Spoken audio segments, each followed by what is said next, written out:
Moi, j'ai un ami qui m'expliquait qu'il avait fait une constellation une fois et que il avait plus de contact avec son père depuis des années.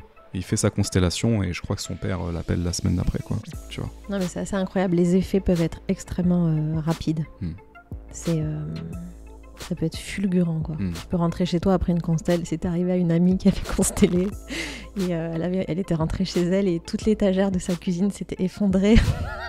Mais parce qu'il y avait un truc de reconstruire pour... détruire pour reconstruire et faire table rase sur plein de choses, quoi.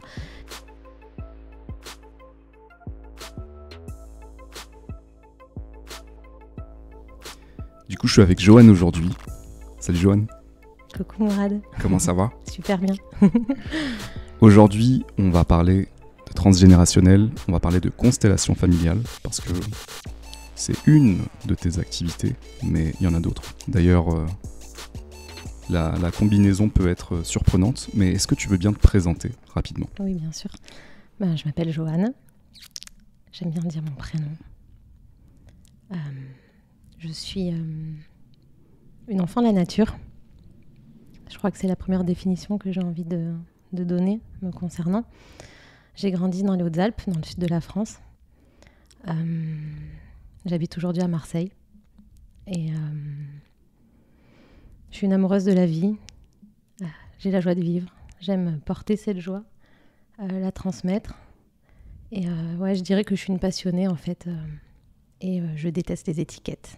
Donc je commencerai jamais en me présentant en disant je suis ça, je suis ça. Je vais jamais donner mon métier en fait en premier lieu parce que je trouve que c'est se mettre dans une case et voilà, j'aime bien commencer en disant voilà, j'aime la nature, j'ai grandi dans la nature, maintenant je suis à Marseille dans une superbe ville que j'aime beaucoup.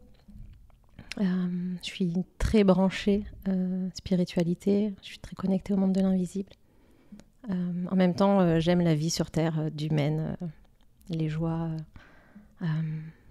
que la vie offre, en fait, tout simplement. Ça reste un peu mystérieux comme présentation, mais...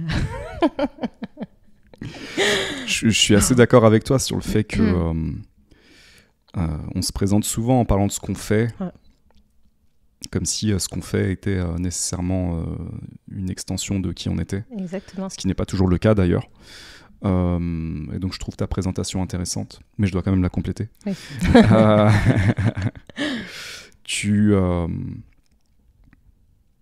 Tu concilies deux activités, une activité d'accompagnement, oui. On pourrait appeler ça comme ça, ouais. Et une autre activité où tu es avocate. Donc c'est pour ça que je disais que je trouvais que ça pouvait paraître surprenant et on en a un petit peu discuté en off et tu me disais que pour toi c'est complémentaire, c'est nourrir deux parties de toi et peut-être que ça évoluera à l'avenir, etc. Mais voilà, tu veux dire quelque chose d'autre sur ça ?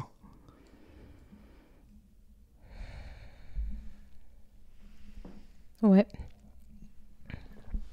Avocat, c'est juste un statut, ça me définit pas. C'est quelque chose c'est un métier que j'exerce, qui me plaît beaucoup. Et finalement, c'est un métier aussi dans l'accompagnement, tu vois. Donc, c'est pas un hasard, finalement, le fait d'être avocat et en parallèle d'avoir développé notre activité dans l'accompagnement, que j'appelle facilitation de conscience. J'aime beaucoup cette notion. Je l'avais nommé coaching en développement personnel, mais ça me convient plus trop. J'aime pas trop cette étiquette. Donc j'aime bien cette notion de facilitation et les deux vont vraiment ensemble puisque il y a un accompagnement en tant qu'avocat dans les procédures. Les gens qui viennent me voir la plupart du temps ils sont dans des conflits donc ils viennent je pense un peu chercher la paix en fait et la résolution de conflits en venant me rencontrer en tant qu'avocat parce que j'ai un peu ce truc d'arriver à désamorcer des bombes et à apporter un peu de l'harmonie là où c'est un peu le chaos. Et le parallèle du coup avec l'accompagnement, facilitation de conscience, c'est assez incroyable parce que ça aide aussi dans le métier d'avocat. Très surprenant et en même temps ça fait sens que dans ton travail d'avocate, tu accompagnes les gens dans des situations difficiles et peut-être tu les aides à dénouer et peut-être ta casquette de facilitatrice et d'énergéticienne t'aide justement là dans ces rapports humains, parce que c'est ça au final, ce sont des rapports humains. Alors moi j'ai envie avant de parler du thème des constellations, du transgénérationnel, qui est un thème d'ailleurs que beaucoup de gens m'ont demandé de traiter, donc je suis très content de faire ça avec toi aujourd'hui. Il y a une grosse demande et on va pouvoir vraiment parler de beaucoup de choses, mais j'aimerais savoir comment tu es arrivé à faire ça. Est-ce que c'est un truc qui a toujours été présent pour toi, et pourquoi les constellations en particulier? Alors les constellations, je connais depuis 2017. Mais depuis petite, on en a parlé tout à l'heure, je suis connectée à l'invisible et c'est quelque chose de très assumé chez moi. J'ai eu de la chance d'avoir des parents qui m'ont permis de développer ces capacités au lieu de venir les étouffer. Donc depuis enfant, j'ai vraiment cette connexion au monde invisible et c'est quelque chose qui m'a toujours portée. Et ça ne m'a pas empêchée du coup de faire des études de droit. Parce que j'avais envie d'être avocat. Donc, pour être avocat, aujourd'hui en France, il faut faire des études de droit. Donc, j'arrivais à la fac avec tout ça, en fait, en moi, autour de moi, cette connexion. Et ça m'a toujours guidée, animée. Et puis, après, j'ai réussi le concours. Je suis devenue avocat, j'ai prêté serment. Et à un moment donné, je me suis retrouvée avec une forme de perte de sens un petit peu. Puisque j'avais ce côté-là spirituel dans l'invisible, les énergies, les soins, tout ça, ça m'animait beaucoup en dehors de mon métier d'avocat. Et je commençais à sentir une forme de séparation entre les deux. Et en tant qu'avocat, je me disais, mais il me manque quelque chose. Il y avait un truc qui était plus OK pour moi. J'avais l'impression d'arriver au bureau et finalement d'être quelqu'un d'autre.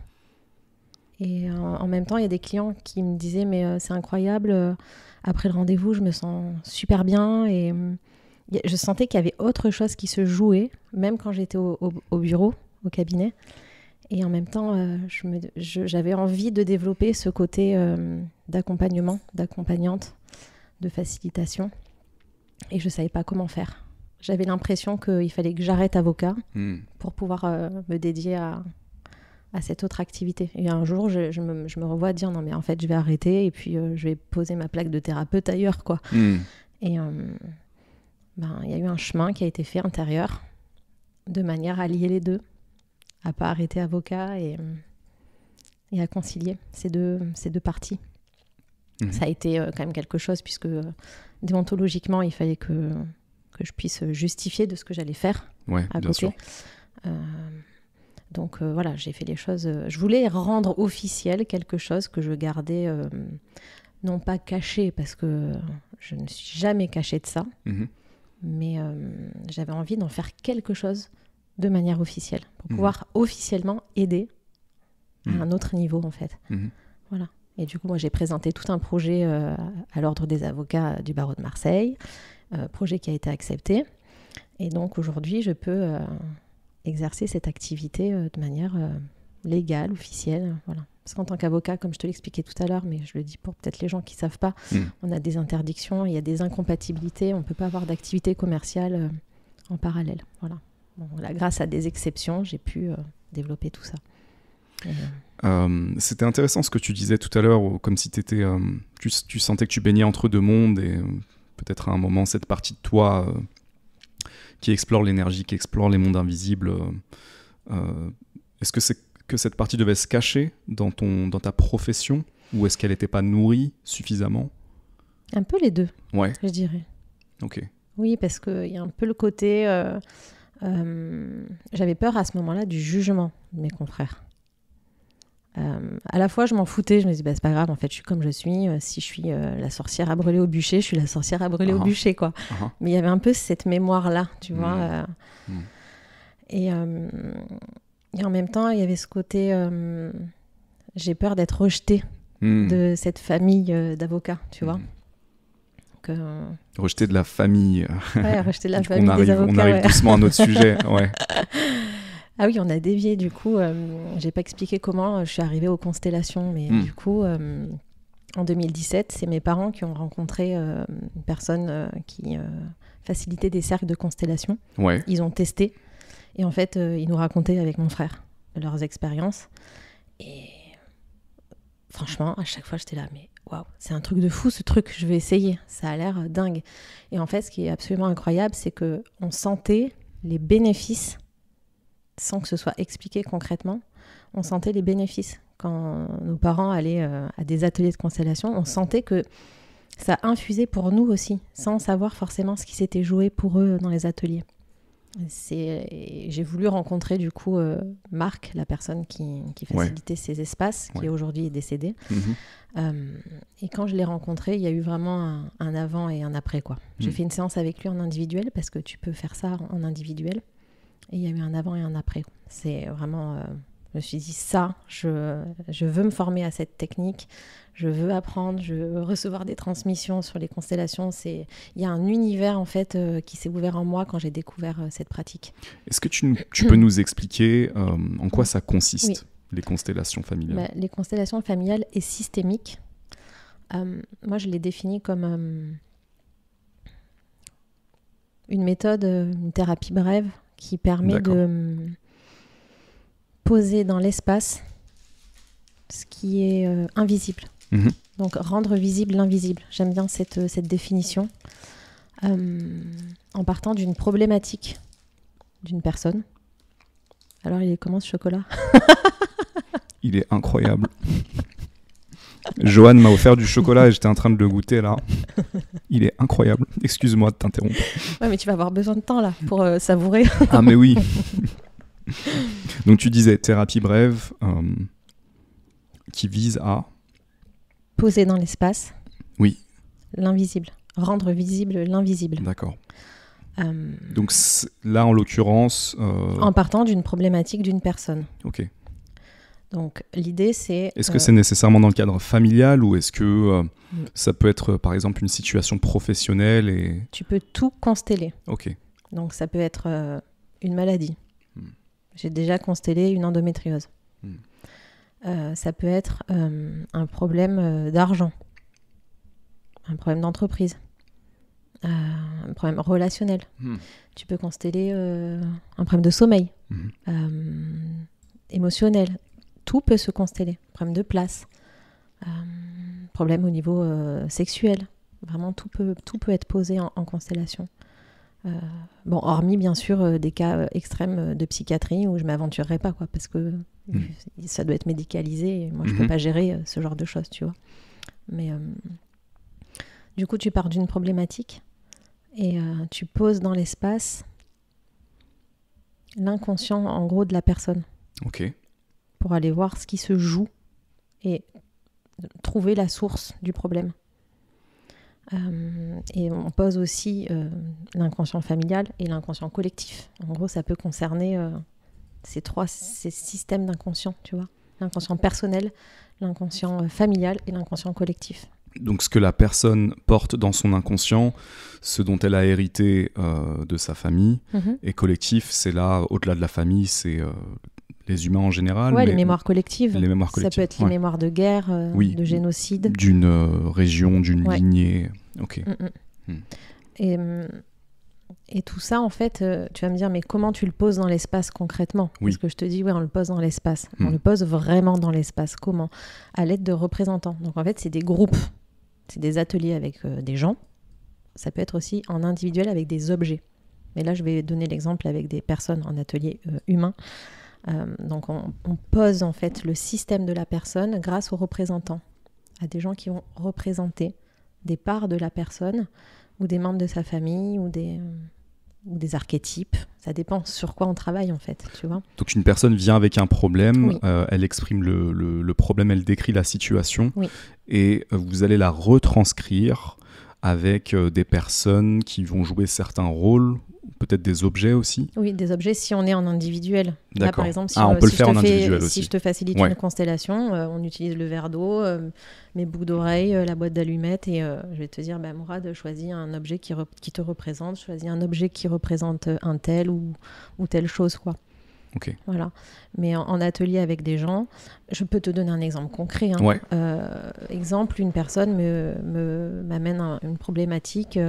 C'est un truc vécu en plus. C'était une jeune femme d'une vingtaine d'années qui avait des gros problèmes d'acné.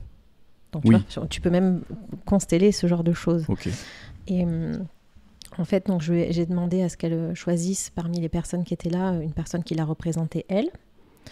Moi, je vais toujours représenter la personne constellée.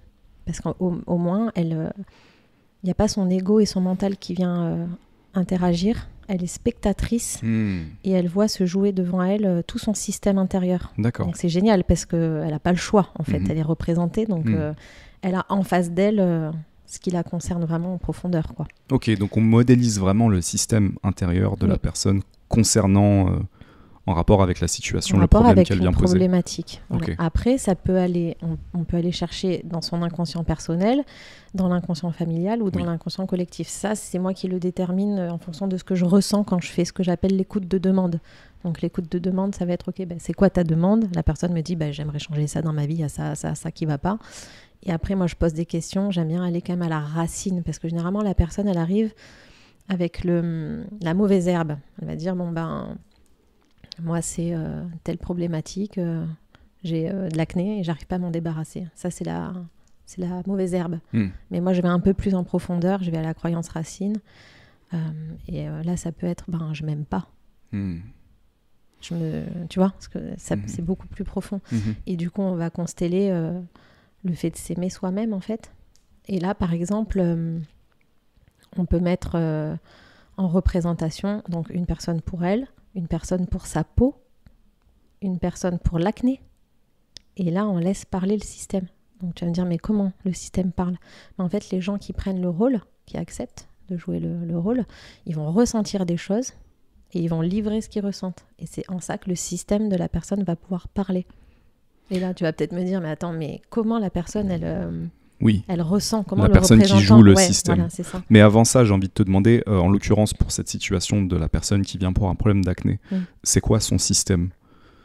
Tu vois, est-ce que c'est ses croyances, son conscient-inconscient ? Est-ce que ça peut être tout. Ok. Oui. Et après, je décide avec elle ce qu'on met. D'accord. Voilà, tu vois. Ce que vous matérialisez dans Exactement. le système. Ok.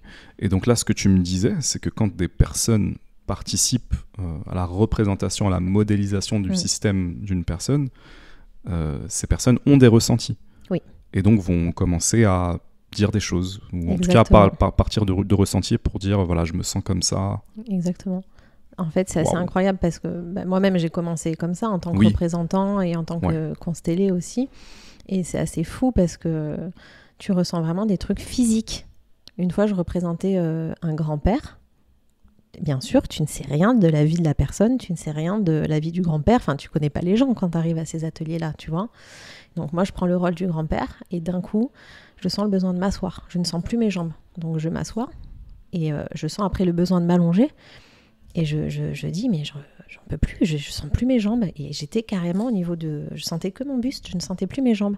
Et on a appris par la suite que ce fameux grand-père, il avait été amputé des 2 jambes. Mais moi, je le sais pas. Je connais pas la nana. J'arrive à l'atelier. Donc, les ressentis vont très loin. C'est physique, émotionnel. Autant tu prends un rôle et d'un coup, tu as envie de pleurer. Tu ressens une profonde tristesse. Tu peux ressentir de la colère. Enfin, en fait, il y a tout qui peut arriver en fait en termes d'émotions, en termes de ressenti physique. Waouh. Ouais. Non, c'est incroyable. Après, très honnêtement, il faut le vivre parce qu'on pourra en parler des heures, je pourrais donner des exemples, mais il faut vraiment le vivre. C'est une expérience, c'est une vraie expérience. C'est difficile de l'appréhender tant que tu l'as pas vécu. Qu'est-ce que tu dirais que ça t'a apporté à toi et du coup ta famille aussi, parce que ce qui est très intéressant, c'est que c'est parti de tes parents et tu nous disais tout à l'heure que toi-même tu ressentais les bienfaits du travail fait par tes parents sans même avoir rien fait à ce moment-là, en tout cas pas de constellation en particulier. Donc qu'est-ce que tu dirais que ça t'a apporté, qu'est-ce que ça vous a apporté ? Moi, le premier mot qui me vient, c'est libération. Et puis quand tu travailles au niveau transgénérationnel comme ça, il y a beaucoup la notion de pardon qui est présente, tu vois, par rapport aux ancêtres, ce qu'ils ont pu vivre, il y a plein de choses qui se jouent en fait, et je dirais qu'il y a un ordre qui se rétablit, un équilibre qui est apporté, mais c'est invisible parce que tu peux pas refaire la vie des ancêtres qui sont morts. Donc en fait, c'est un ordre qui est rétabli, mais dans l'invisible. C'est un rééquilibrage des liens qui se guérissent. Je dis toujours, on coupe pas des liens.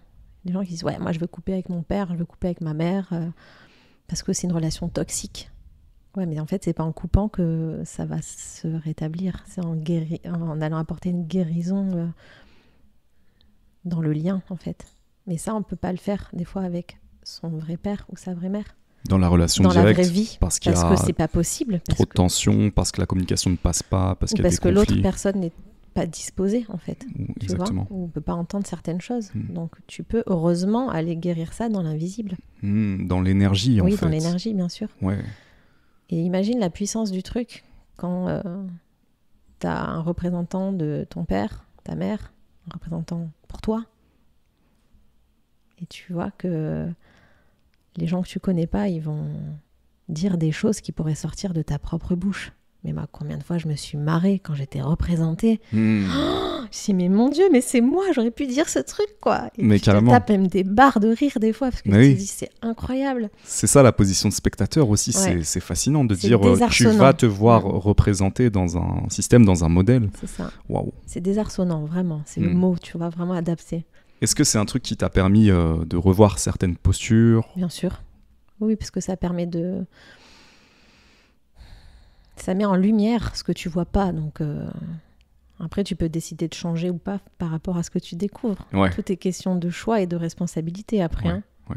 Voilà, t'as beau faire 15 constellations, si t'es pas prêt à changer, t'en referas 15 et ce sera toujours pareil. Bon, après ça c'est un autre sujet. Mais Non mais j'entends, c'est pas une formule magique non plus, mais c'est une... Ce que j'entends aussi, c'est que c'est un outil qui peut être puissant pour comprendre certaines problématiques et apaiser certains liens, dénouer certaines tensions. Mais tu me parlais des ancêtres, moi ça me parle beaucoup, ça aussi. Ce côté, est-ce qu'on porte pas tous le poids de ce que certains de nos ancêtres ont vécu, en bien comme en moins bien.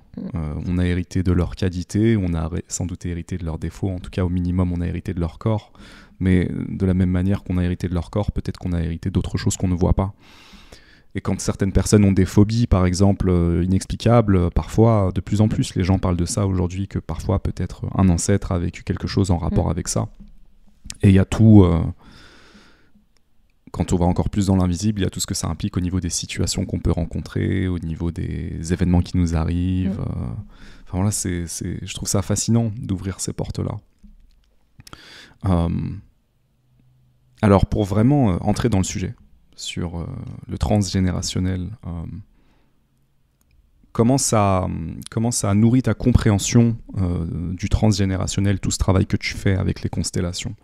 Qu'est-ce que tu as pu comprendre, conscientiser, découvrir ? Tellement de choses. C'est un éventail qui s'ouvre, hein, donc j'aurais tellement d'exemples à donner. Plongeons. Bah oui, parce que tu découvres au fur et à mesure, Ouais. et t'enlèves des couches comme un oignon, tu vois, tu dis waouh, il y a encore ça, c'est incroyable. Des intrigues dans des intrigues, des histoires dans des histoires dans des histoires. Même ce que je peux faciliter pour les gens, je me rends compte que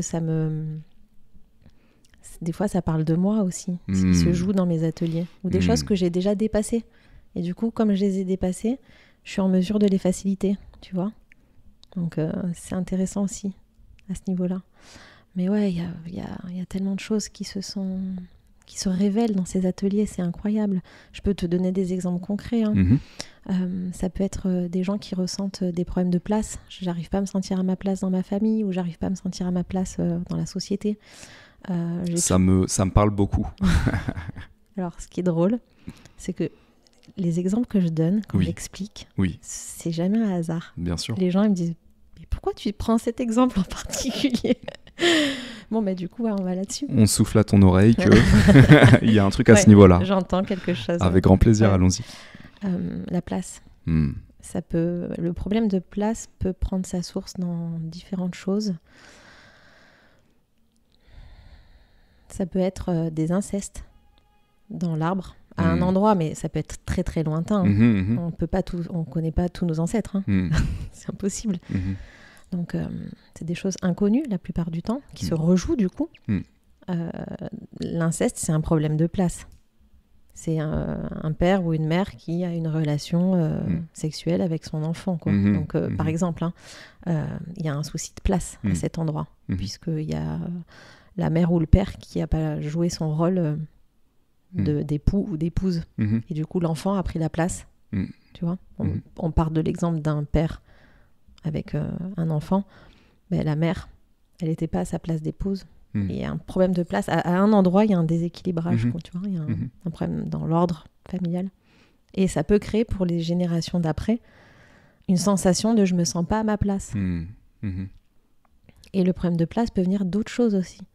Ça peut être une fausse couche de ton arrière-grand-mère. Et elle l'a pas dit. Ouais, tu vois, c'est incroyable que ça, c'est pas nécessairement les rapports familiaux directs, ça peut sauter une génération ou plusieurs. Ou plusieurs, ça peut remonter, mais très très très loin. Des mémoires très très lointaines qui nous dépassent. Vraiment, ça peut aller très loin. Et oui, sur la place, ça peut être aussi, je te disais, ça peut être une fausse couche, ou plusieurs fausses couches, ou des avortements. Et pourquoi ça peut générer un problème de place ? Parce que on n'a pas dit qu'il y a eu cette fausse couche ou cet avortement. C'était très tabou, surtout à l'époque. Mais c'est quand même un enfant qui est mort-né. Il fait partie de la fratrie. Mais on ne l'a pas reconnu. On ne lui a pas donné sa place. Tu vois ? Et donc après, ça se répercute. Ça peut être pour ça aussi. Bon, c'est des exemples après. Ça peut trouver sa source ailleurs aussi. Mais, Bien sûr, mais encore une fois, c'est cette idée que y a beaucoup de choses qu'on ne voit pas, ou qu'on ne sait pas, mais qui pèsent quand même. Dans ton inconscient, s'il y a marqué quelque part que t'as pas vraiment ta place parce que t'as pris la place de quelqu'un d'autre, par exemple, effectivement, ouais, ça peut se traduire ensuite. Moi, je trouve ça fascinant. Enfin, voilà, comme tu disais, l'éventail, là, on peut aller à plein d'endroits possibles. Mais effectivement, les constellations, ça me paraît être un outil très puissant pour déterrer tous ces trucs-là. Parce qu'il y a ça, moi, le premier truc qui me vient, c'est de dire, mais comment est-ce que tu arrives à savoir, à déterrer ces non-dits et ces énergies que tu portes sans le savoir ?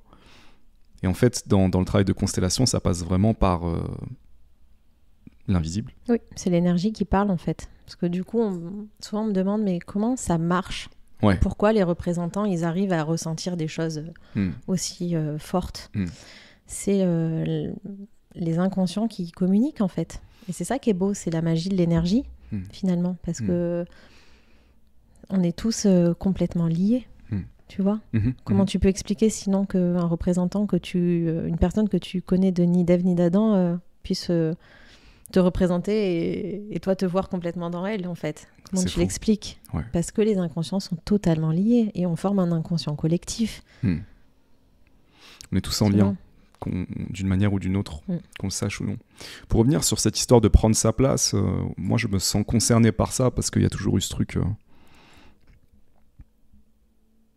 Je pense que c'est un truc que je vis dans ma famille, dans mon travail, beaucoup en ce moment, où ce côté qui est-ce que je suis censé être, déjà qui est-ce que j'ai envie d'être, et puis quel est le rôle qu'on m'attribue ou pas.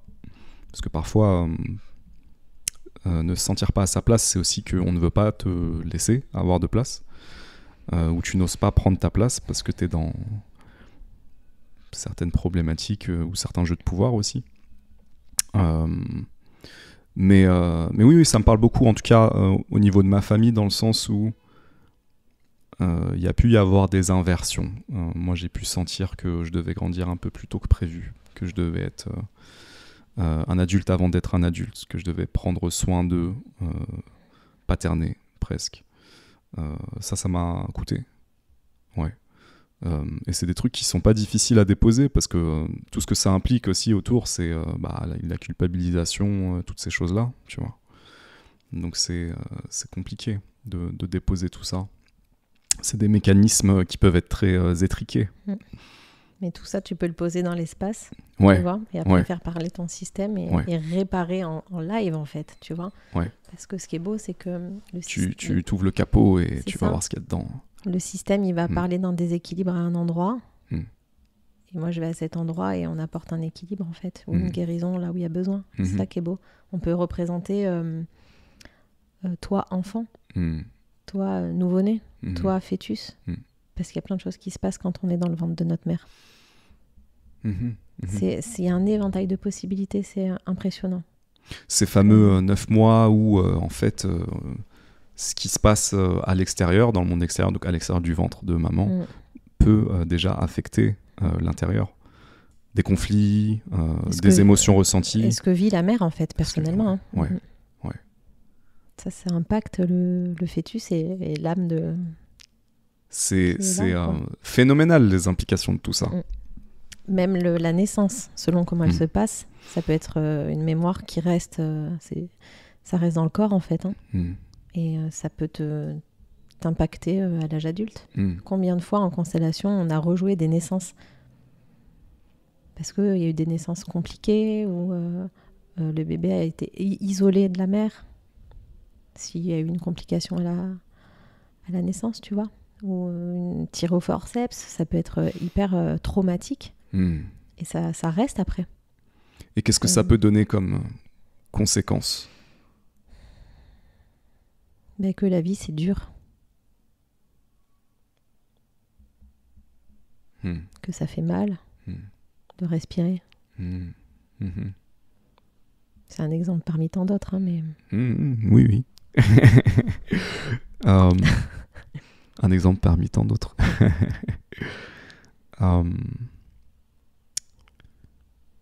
Il y a cette notion, je sais plus où j'ai entendu ça, mais j'ai trouvé ça très fort, que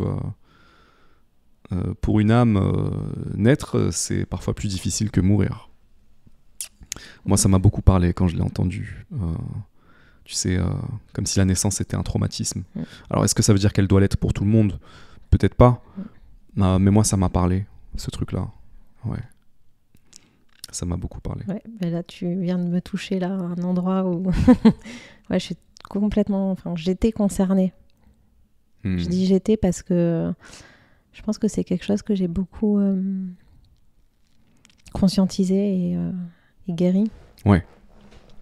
Ça me parle beaucoup parce que dans la naissance, il peut y avoir cette notion de séparation avec la source d'où on vient, en fait. Tout à fait. Et moi, ça m'a beaucoup touchée, en fait. Je comprenais pas pourquoi j'avais toujours des trucs avec la séparation.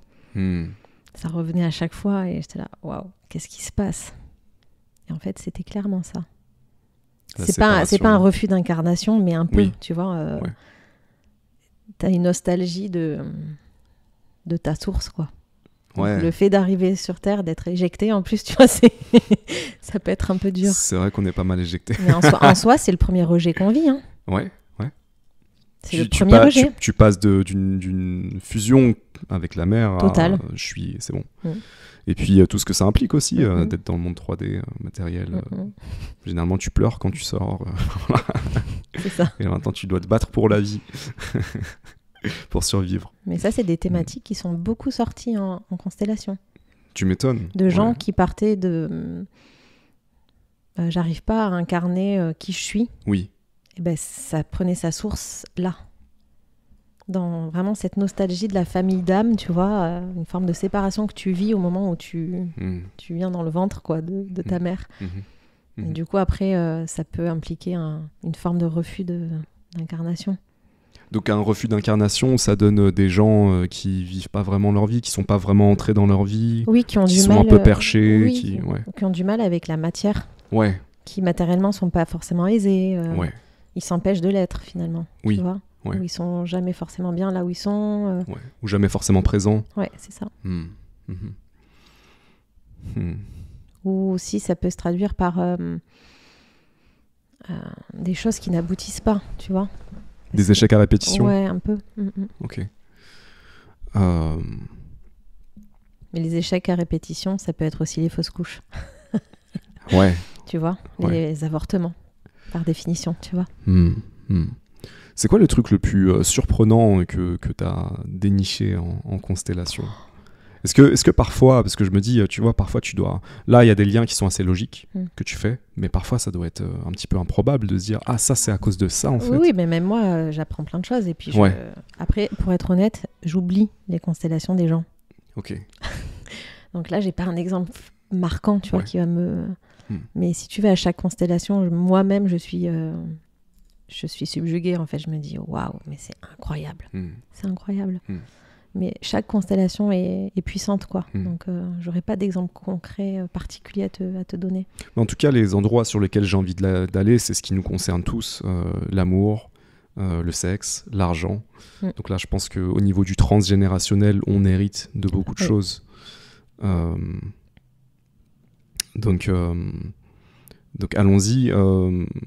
Alors avant d'aller sur tout ça, moi je veux parler d'un truc qui me hérisse le poil en ce moment, c'est le féminisme. Je vais te donner, je vais te dire d'où je me place. Je me place du côté d'un côté de mec assez sensible. Quand je dis sensible, c'est pas pour expliquer que je rentre pas dans les cases du patriarcat et que du coup c'est difficile pour moi. C'est pas pour dire ça, c'est plus pour dire que y a quelque chose qui me hérisse le poil dans le discours féministe actuel et que j'entends derrière en fait une revanche ancestrale. C'est ça l'énergie que je perçois derrière. J'aimerais discuter de ça avec toi, de voir comment toi tu perçois ça, si c'est un truc que tu constates en constellation et comment tu l'interprètes aussi. Moi, à un moment, j'ai l'impression que effectivement c'est ça qui est dans l'air, cette volonté de revanche, mais qui est assez guerrière et qui est pas toujours bien placée. Alors bien entendu, je parle pas de tout le féminisme et je parle pas de toutes les féministes. J'ai des amis proches qui se considèrent comme étant féministes et qui sont géniales et qui m'apprennent énormément de choses. Et j'adore ça et j'ai pas de souci avec ça. J'ai un problème avec plutôt ce féminisme guerrier qui a l'air d'être de se masquer de bonnes intentions, qui se veut intelligent, éloquent, construit et qui veut déconstruire. Qui pour moi est une autre manière de dire détruire. Donc oui, cette revanche des femmes qui ont été coupées de leur pouvoir, est-ce que c'est quelque chose est-ce que c'est quelque chose que tu constates toi dans ton travail et dans cette énergie? Là déjà, je partage complètement ton avis là-dessus. Le féminisme d'aujourd'hui, dans son extrême, me gave. Vraiment, j'ai pas d'autres mots, quoi. J'allais dire que ça me rend triste. C'est même pas que ça me rend triste, c'est que ce féminisme, aujourd'hui, je trouve qu'il est un petit peu dévoyé. Et oui, ça me gave, parce que je trouve que c'est un peu facile d'assassiner les hommes, quoi. C'est à cause des hommes, on écrase des hommes pour prendre notre place de femme. Mais non, en fait, c'est pas ça. Je suis pas du tout d'accord avec cette forme de féminisme, parce que pour moi c'est une forme de féminisme, c'est pas le féminisme en fait. Tout à fait. Le féminisme pour moi c'est vraiment l'égalité homme-femme, quoi. C'est le féminisme de l'époque en fait, de comment il est né. Et je suis complètement d'accord avec toi. Pour moi ça parle de grosses blessures, parce que j'entends beaucoup de colère et de désir de vengeance effectivement. Et pour moi c'est de l'ordre de la loyauté familiale inconsciente. Comme si les femmes de nos jours voulaient prendre leur revanche, voulaient se venger vis-à-vis des femmes de leur arbre, de leurs ancêtres, qui ont été maltraitées par les hommes, qui ont été abusées, qui ont été soumises, et toutes les horreurs en fait, possibles et imaginables. Donc aujourd'hui, pour moi, c'est pas juste ce combat. Ça devrait pas être un combat. C'est dommage, parce que je pense que l'homme et la femme peuvent prendre leur place en toute harmonie. Ouais, sans être dans la compétition. Et là, en fait, c'est d'un côté, c'est les hommes qui se battent, et après, c'est les femmes qui font la même chose, en fait. Donc, je comprends pas. Ouais, c'est un effet de balancier où on passe d'un extrême à l'autre. Mais je constate aussi que plus tu as ce côté guerrier chez les femmes, je pense à un moment où ça peut réexploser chez les hommes. Il y a des réactions, il y a des effets de réaction, et du coup... Mais la question qu'on peut se poser, c'est est-ce qu'il ne faut pas passer par cette transition violente pour retrouver un peu d'équilibre? Peut-être que c'est un moyen, mais après, si tu me demandais à moi une solution... Oui. Les gars, on fait une constellation géante. Mais grave. Mais grave. Et on répare, quoi. C'est complètement ça. Tu vois, moi, en fait, je me suis fait la réflexion récemment que j'aurais pu être masculiniste, en fait, si j'avais pas plongé dans moi ce que je porte comme énergie, les traumatismes que je porte, déjà, il y a ceux dont j'ai conscience, et moi, j'ai pas fait de constellation, donc je suis pas remonté très très loin. Je suis remonté un petit peu par d'autres manières. Mais ce que je veux dire, c'est que j'aurais pu être masculiniste si j'avais pas reconnu ce que je porte à l'intérieur de moi. Tu vois, les difficultés que j'ai eues avec ma mère, ce genre de choses. J'aurais pu très facilement rentrer là-dedans et en faire une idéologie ou du militantisme. Mais très souvent, moi, dans le militantisme, ce que je vois, et je parle pas que du féminisme d'ailleurs, c'est très souvent,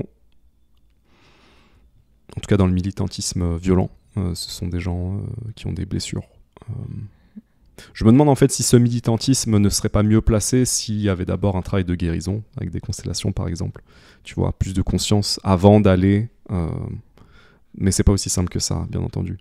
Après, ça implique de révolutionner la façon de penser des gens et une forme de... De ouf. C'est au lieu d'aller manifester, faisons des... des sessions de... Travail intérieur, oui, bien sous sûr. toutes ses formes d'ailleurs, les constellations en étant une.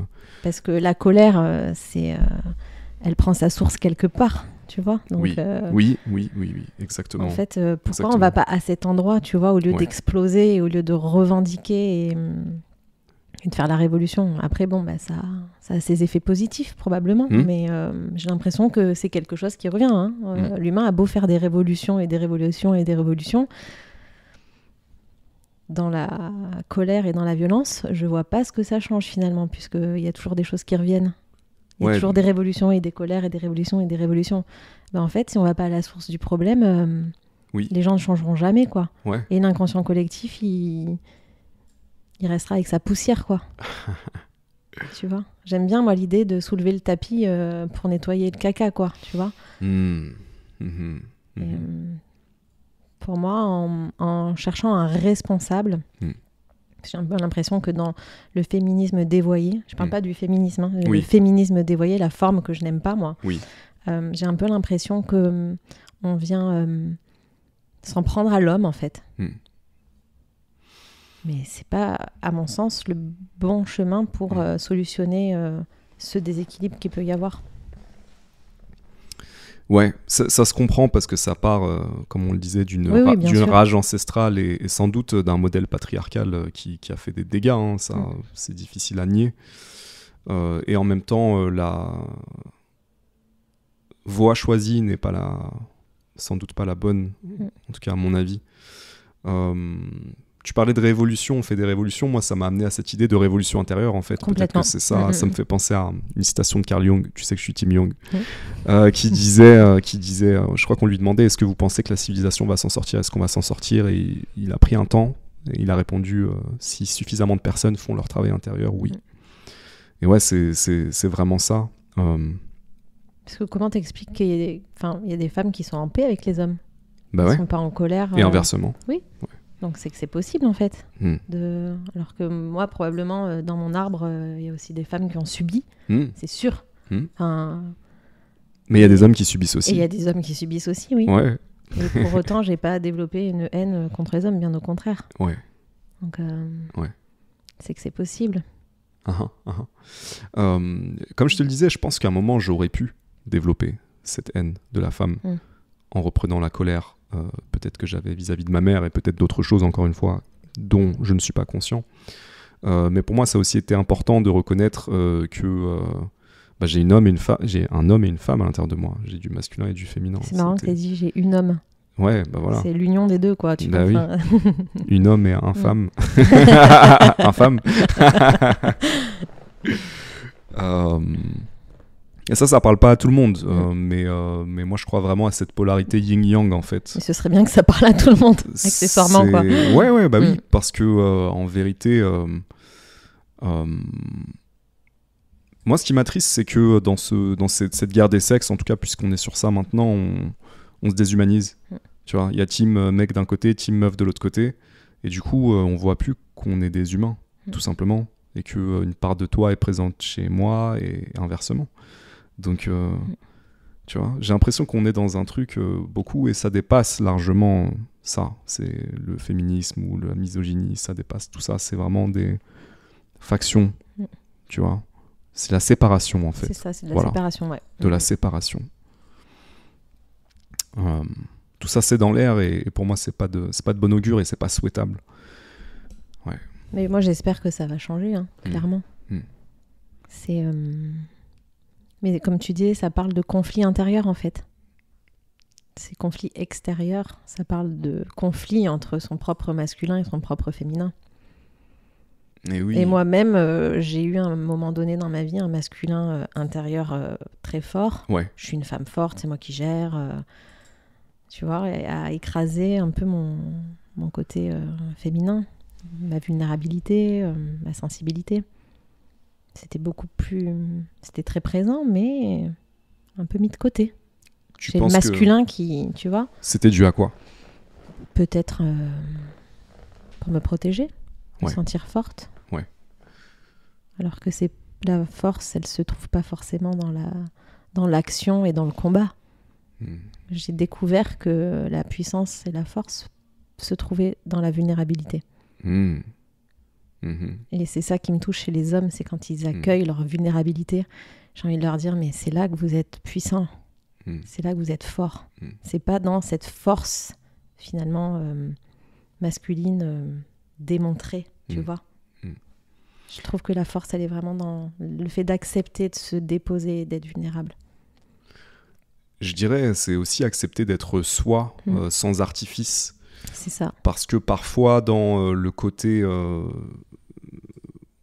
j'ai besoin d'en imposer physiquement, j'ai besoin de montrer que c'est moi qui est fort, que c'est moi le mec. Tu peux percevoir de manière évidente l'insécurité qu'il y a derrière, qui est le besoin de montrer que, le besoin de prouver, le besoin qui en soi est une fragilité en fait. Mais si tu as besoin de te protéger, c'est que quelque part tu te sens fragile. Et oui, c'est ça, exactement. Que si au contraire tu es ok et en paix avec ta vulnérabilité, c'est que derrière il y a une force, il y a une confiance, tu vois. C'est que je me dépose, je me mets à nu, je suis vulnérable, mais je fais confiance parce que je suis en sécurité avec moi-même. Et ça c'est beau quand on arrive là, c'est magnifique. Est-ce que ce travail des hommes, tu le constates en constellation ? Parce que moi j'ai énormément de gens qui me contactent pour me dire putain mais ça fait du bien d'entendre des mecs qui se livrent, qui s'ouvrent, qui acceptent leur sensibilité. Moi c'est ce qu'on me dit beaucoup, leur vulnérabilité comme tu en parlais. Et je pense que j'ai une audience à 80% féminine. Il y a quelques mecs mais globalement c'est une audience féminine. En tout cas c'est beaucoup plus des meufs qui m'écrivent. J'allais dire tu m'étonnes. Et du coup il y a ce truc là de beaucoup de femmes qui se demandent mais bon les mecs qui font le taf ils sont où quoi? Tu vois. Donc je voulais te demander, est-ce que toi tu en perçois et c'est quoi le genre de travail qu'ils font, dont ils ont besoin? C'est quoi qui est dans l'air à ce niveau-là, du transgénérationnel? Qu'est-ce qu'on est en train de régler? J'ai majoritairement des femmes et des hommes. C'est marrant. Pourquoi j'ai dit j'allais dire j'ai majoritairement des femmes. Okay. J'ai dit et des hommes, mais en fait c'est que les hommes sont en train d'arriver quoi. Ok, les hommes arrivent. J'ai plus de femmes bien sûr dans mes ateliers, mais ça je pense que c'est la généralité. Dans les ateliers de développement personnel, il y a toujours plus de nanas. Bon, après, on est plus de femmes sur Terre aussi, donc il y a un côté statistique évident. Les hommes viennent de plus en plus, mais ils sont encore en nombre inférieur. Et quand j'ai tout le temps, par contre, au moins un homme à mes ateliers. Il y en a toujours au moins un. J'ai jamais que des ateliers avec que des nanas. D'accord. Ça me saoule. T'aimerais bien ? De quoi ? Avoir des ateliers que des nanas ? Non, ça me saoule ça justement. J'aime bien quand c'est mixte, ça me fait du bien. Ouais. Et une fois, j'ai eu un atelier, j'avais moitié. Mais c'était magique. J'ai honoré cette journée parce que je me suis dit, waouh, c'est l'équilibre parfait, quoi. C'était magique. Et ça fait du bien de les avoir, les hommes. Ça fait vraiment du bien. Bah, ils ont les mêmes problématiques que les femmes. Hein. Et ça fait du bien parce que tu te dis, ok, enfin, il y a des armures qui tombent. On accepte de passer outre ce qu'on a entendu. T'es un homme, tu dois pas pleurer. T'es un homme, t'es fort. Il y a beaucoup d'hommes qui ont grandi avec ça. Bien sûr. Mais même collectivement, il y a un peu ce truc inconscient de je suis un homme, il faut pas que je me laisse aller. Les émotions, c'est pas pour moi. Je me blinde avec toute la série d'obligations qui vient derrière. Tu vois ? Ouais. Et je pense qu'ils viennent se libérer de ça aussi, les hommes, dans ce genre d'atelier. Se reconnecter à leurs émotions, à leur vulnérabilité, accepter d'exprimer aussi ce qu'ils ressentent. Il y a beaucoup de travail autour de l'enfant intérieur. Ouais. Ça y est, j'ai des flashs là d'hommes qui ont constellé. Et... Ouais. L'enfant intérieur que tu peux un peu laisser de côté, quoi. Tu vois, quand Comment tu définirais l'enfant intérieur? Comment je le définirais? Parce qu'on en parle beaucoup, mais ouais, ce serait l'enfant qu'on était. Ouais, pour moi, c'est qui l'enfant est toujours présent. C'est l'enfant qu'on est toujours en Qu'on fait. est toujours. Oui, mais Ouais. du coup qu'on a, comme on n'est plus cet enfant physiquement. Ouais. Pour moi, le fait de dire qu'il est intérieur, c'est l'intérioriser en nous en fait, le porter, pas l'oublier. C'est ça pour moi l'enfant intérieur. C'est notre connecté. part d'enfant qu'on conserve à l'intérieur de nous, qu'on porte et qu'on portera toujours. Comme un petit peu cette vision, cette image des poupées russes. Tu vois, t'as la toute petite qui est dans la un peu plus grande, qui est dans la, tu vois, et ainsi de suite. Et c'est à la grande poupée de porter ce petit bébé, tu vois. J'aime bien cette image. Et de pas de lui laisser de la place aussi pour nous dire ce qu'il ressent ou ce qu'il veut, pas s'en déconnecter. Ça me parle beaucoup. Ça me parle beaucoup. Je pense que cet enfant, moi, je l'ai beaucoup maltraité. Je m'en suis beaucoup déconnecté. À un moment, je l'entends pleurer. Encore régulièrement, je l'entends pleurer. Et du coup, effectivement, je pense qu'il a des messages à faire passer. Mais aujourd'hui, il n'y a que toi qui peux l'écouter pleurer et le réconforter. Et oui. Il n'y a plus personne d'autre à l'extérieur qui peut le faire. C'est ça, donc c'est à nous de le faire. C'est à nous, comme tu me le disais tout à l'heure, avoir ce père et cette mère intérieure. Ouais, j'aime bien cette notion de parent intérieur. Ouais. Incarner nos propres parents intérieurs. C'est pour moi des fondations intérieures importantes. Ouais, et on revient à cette notion de polarité yin et yang, les deux, pas l'un sans l'autre. C'est ça. Donc les hommes viennent. Oui. Ils ont besoin de se connecter à leurs émotions. Venez davantage, s'il vous plaît, messieurs. On a besoin de vous aussi. Non, mais vraiment, moi je le dis, hein, j'ai besoin de voir les hommes... Contribuer au groupe aussi, oui, pour les femmes qui sont présentes. Oui. Ouais. C'est l'énergie masculine, elle fait partie de la vie, quoi. On en a besoin. Et ça crée beaucoup de séparation aussi, tu vois. Les femmes, nous, on travaille sur nous et les hommes, ils font rien. Ouais, mais en fait, déjà, invitons-les et ne les jugeons pas, quoi. Entendons pourquoi ils n'arrivent pas à venir, en fait, à ce genre de choses. Je pense que les femmes, elles devraient faire preuve d'un peu plus d'ouverture aussi. Mais bon, ce n'est que mon avis. Je trouve que, à certains égards, les femmes sont extrêmement dures entre elles et avec les hommes aussi. C'est le truc en trame de fond dont on n'a pas discuté, mais je le pense aussi quand on dit par exemple que les hommes ont du mal à exprimer leurs émotions, être vulnérables. Moi, tous les hommes que je connais, ils ont eu cette expérience où ils expriment leur vulnérabilité avec une femme et ça la fait fuir, où ça lui fait perdre l'attirance qu'elle a pour lui. Donc il y a ce truc-là où, dans l'histoire d'un homme, c'est une expérience assez commune, ce qui fait qu'il y a un moment où on se dit « Ok, faut que je me blinde, en fait, je peux pas être comme ça, je peux pas... » Parce que, quelque part, ça peut, elle, la mettre en insécurité. Et donc, tu vois, c'est un jeu de miroir, vraiment. C'est pas juste le patriarcat ou les hommes, c'est... Il y a tout le système dans sa globalité pour moi à considérer. Je t'avoue que je suis pas complètement au clair avec ça, moi aussi. Je pense qu'il y a une subtilité là-dedans. Dans le fait d'exprimer ses émotions ? Oui. Il y a exprimer ses émotions et s'effondrer complètement et avoir besoin que la personne en face comble ta faille affective. Alors ça, je peux comprendre que ça fasse fuir ou que ça refroidisse une femme complètement. Mais tu vois, moi, c'est une conversation que j'ai beaucoup eue avec des hommes. C'est genre, ouais, je peux pas montrer, en fait. Si je montre, c'est fini. La fois où j'ai montré, c'était terminé, tu vois. C'est fou. Ça, c'est une conversation moi, c'est pas un truc, au contraire, c'est quelque chose que j'aime chez un homme, qui puisse s'exprimer et dire ce qu'il ressent. Et au contraire, moi, si c'est fermé, si j'ai accès à rien... Ouais. Moi, c'est ça qui me fait fuir, quoi. C'est si j'ai accès à rien. Si j'ai un mur en face et juste quelqu'un de fort et solide, ouais, c'est cool, mais c'est cool un jour. Et encore. Bah, tu peux même pas être sûr si t'as quelqu'un de vraiment fort et solide. Oui, non, mais voilà, si t'as pas accès, comme tu dis, voilà, si t'as pas accès à vraiment ce qui se passe à l'intérieur. C'est l'apparence. C'est ça, ouais. Moi, personnellement, j'ai besoin d'un dialogue intérieur avec l'autre. Oui. Tu vois. Oui. J'aime la profondeur dans les relations, donc si je sens que en face il y a rien ou que c'est fermé, je sais que pour moi ça va être compliqué de créer une relation avec cette personne. Ouais. Mais bon, ça c'est très personnel, hein. Oui. Après moi je comprends tout à fait ce que tu veux dire et je l'entends beaucoup aussi. Mais voilà, j'ai encore du mal moi à mettre le curseur. Je suis encore un petit peu interpellé par ce truc-là. Oui, mais après c'est comme tu dis, c'est subtil. Oui. Parce que c'est facile, je pense, de tomber dans le mauvais côté. Ouais. Je vais dégueuler mes émotions sur l'autre. Exactement. Et c'est horrible le mot que j'emploie, mais c'est fait exprès parce que ça ressemble à ça quand c'est le cas, en fait.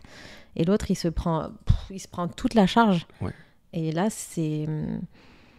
tu attribues à l'autre finalement un rôle de sauveur ou de thérapeute, ou tu vois. Et là, ça vient déséquilibrer quelque chose dans la relation.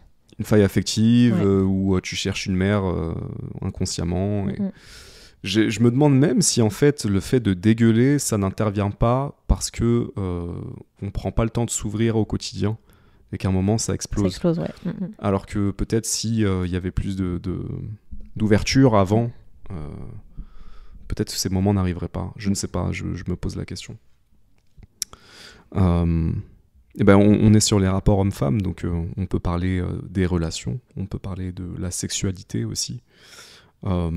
Commençons par le plus intéressant, la sexualité, le plus sulfureux. Je vais partir de moi. Moi, je sais que c'est compliqué pour moi cette thématique. Déjà, j'en ai jamais vraiment parlé dans le podcast. Je me rends compte que pour moi, cette notion même est teintée de honte, est teintée d'interdit, est teintée de toutes sortes de choses, toutes sortes de jugements. Moi, je suis quand même quelqu'un qui a une grosse libido depuis mes 3 ans. J'ai dit ça dans plusieurs podcasts, mais à 3 ans, je regardais déjà les fesses de ma prof. Donc moi, j'ai porté énormément de culpabilité vis-à-vis de ce désir que je pouvais avoir très fort désir que je pouvais avoir envers les femmes. Et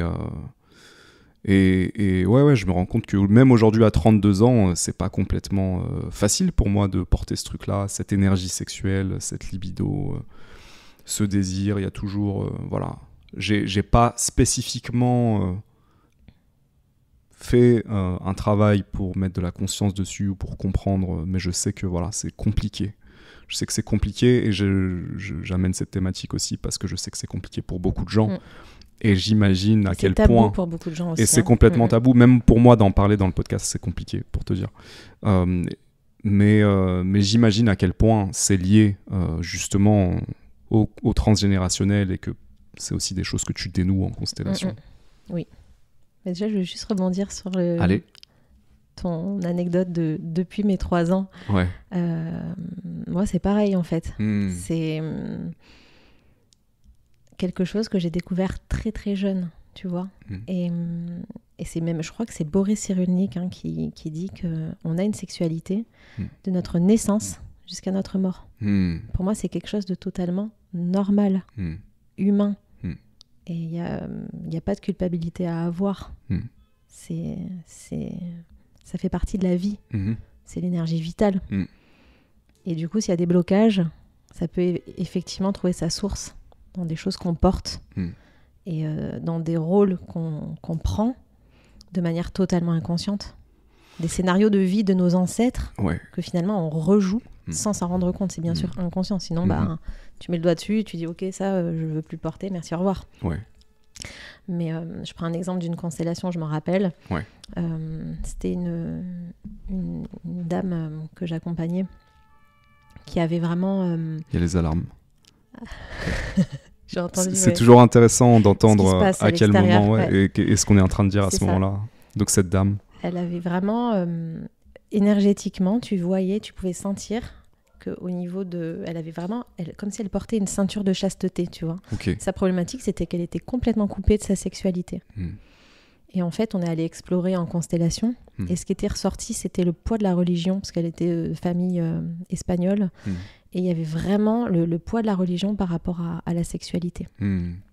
Et on est allé dénouer tout ça, on est allé changer tout ça. Et aujourd'hui, tu la vois, elle a vraiment reconnecté à ça, elle est en paix avec ça, et c'est magnifique. Ouais. Maintenant, quand elle m'en parle, c'est une femme qui a un certain âge, donc c'est encore plus beau de voir qu'à son âge, elle peut enfin embrasser cette part qui fait partie d'elle, tu vois, et qui était complètement bloquée, puisque le poids de la famille, le poids de plein de choses, de mémoire que tu portes. Bien sûr. Voilà, ça peut...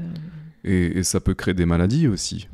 J'imagine quand une énergie est à ce point-là bloquée, censurée, réprimée, y a un truc qui peut se cristalliser et ça se ressent dans le corps. Après, ça peut venir de l'éducation aussi. Hein. Ouais. C'est clairement aussi en lien avec les parents. Hein. Et j'ai un exemple, ça m'avait marqué, ça c'était une personne qui avait aussi une problématique en lien avec la sexualité. Et puis un jour, elle me dit, mais quand j'étais petite, c'est marrant, tu sais, les enfants, quand ils sont sur le canapé, ils s'amusent, ils écartent les jambes, tu vois. La petite fille, elle a la jupe, et en fait, sa mère lui avait dit, arrête d'écarter les jambes. Ferme les jambes. En fait, elle lui répétait souvent ça. Bah, du coup, elle a concrètement intégré ça, même dans son corps, tu vois. L'information de, je dois fermer mes jambes. Et donc, ça s'est répercuté dans sa vie sexuelle plus tard. Tu vois. Donc, ça peut être même des choses de la petite enfance qui se rejouent. Ouais. Et puis, en parlant d'enfance, tout à l'heure, tu as amené l'inceste, donc aussi le viol et tout ce que ça... Oui, après, il y a toutes ces problématiques, bien sûr, qui peuvent... Après, le viol, ça peut avoir des conséquences complètement différentes. Ça peut avoir la conséquence d'une sexualité, justement, totalement débridée et d'une sexualité totalement verrouillée. En fait, la personne va le vivre différemment, va le transformer. Va apporter une réponse différente, ouais. Okay. Mais c'est la même énergie derrière, c'est un trauma, en fait. Dans le fond, je pense que les gens qui sont vraiment au clair et qui vivent une sexualité épanouissante sont rares. Je sais pas pourquoi, c'est le... Je pense ça. Après, tout dépend de la définition de la sexualité épanouissante. Oui. Parce que ça dépend où tu mets le curseur aussi. Oui. Pour certaines personnes, avoir une sexualité épanouissante, ça va être assouvir un désir, une pulsion, une envie sexuelle, 2 fois par semaine, 5 minutes, merci, au revoir, c'est plié. Pour d'autres, ça va être à un autre niveau. Ça va être dans une relation sexuelle beaucoup plus alchimisée et consciente. Ça dépend vraiment, tu vois. Ouais, effectivement. La notion de sexualité épanouie, cette définition, elle n'est pas la même pour tout le monde, à mon avis. Elle est propre à chacun, effectivement.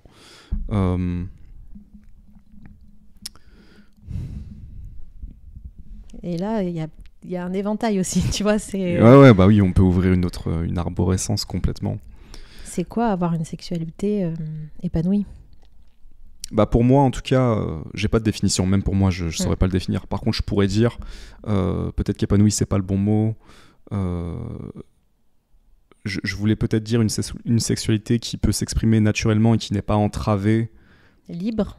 Ouais, plutôt. Ouais, mais après, derrière libre, après, il y a d'autres connotations, mais qui n'est pas entravée, en tout cas, par le poids de traumatisme, d'une éducation, d'une culture. Bah, épanoui, c'est bien, du coup. Si t'es épanoui, t'es libre. Enfin, non, tu vois ? Oui, peut-être. Mais en tout cas, voilà, il y avait cette notion pour moi importante d'entrave, de dire c'est pas entravé, donc ça circule, en fait, tu vois. Ouais. Déjà, et puis récemment, justement, je me posais cette question, est-ce que j'ai le droit de ? Est-ce que j'ai le droit ? Est-ce que je m'autorise ? Tu vois ? Est-ce que c'est quelque chose qui est important ? Est-ce que j'accepte que si, dans le fond, oui, c'est plutôt important pour moi ? Est-ce que j'accepte de le poser ? Est-ce que ça fait de moi quelqu'un de sale, de dire que j'ai envie de ça ? Que c'est important pour moi ? Ce qui ne veut pas dire, d'ailleurs, que je vais avoir 1000 conquêtes, etc., c'est pas ce que ça veut dire, mais c'est juste accepter que c'est un besoin naturel et que moi j'en ai envie, enfin tout ça, tu vois, mais juste le fait d'accepter ça à l'intérieur de moi, c'était compliqué, c'était en mode ah ouais, mais t'es sérieux là? Tu vois, accepte de te dire ça, parce que tu te rends compte de tout ce que ça implique. Et donc là, je sens le poids de certains conditionnements, tu vois. Oui, mais là, ce que j'entends aussi, c'est des mémoires que tu portes, tu vois. Des mémoires d'interdits. Bien sûr. Où le sexe n'a clairement pas sa place. Où le sexe est tabou. Ouais. Où le sexe peut être aussi marchandé. Oui. Donc du coup, quand il y a eu ça dans les arbres, ça peut créer aussi une relation très particulière à la sexualité et à l'argent du coup aussi, tu vois. Ouais, du coup, il se passe plein de trucs dans mon corps là. Je sens que ça travaille. Les deux énergies sont liées à mon sens. Hein, mais... Ouais. Alors en quoi comment tu fais le lien entre justement... Alors c'était le côté marchandé en l'occurrence. Oui, là ça a un lien direct, tu vois. Oui. Si le sexe a été marchandé, tu peux avoir un rapport à l'argent et au sexe qui est biaisé, sans vouloir faire un mauvais jeu de mots.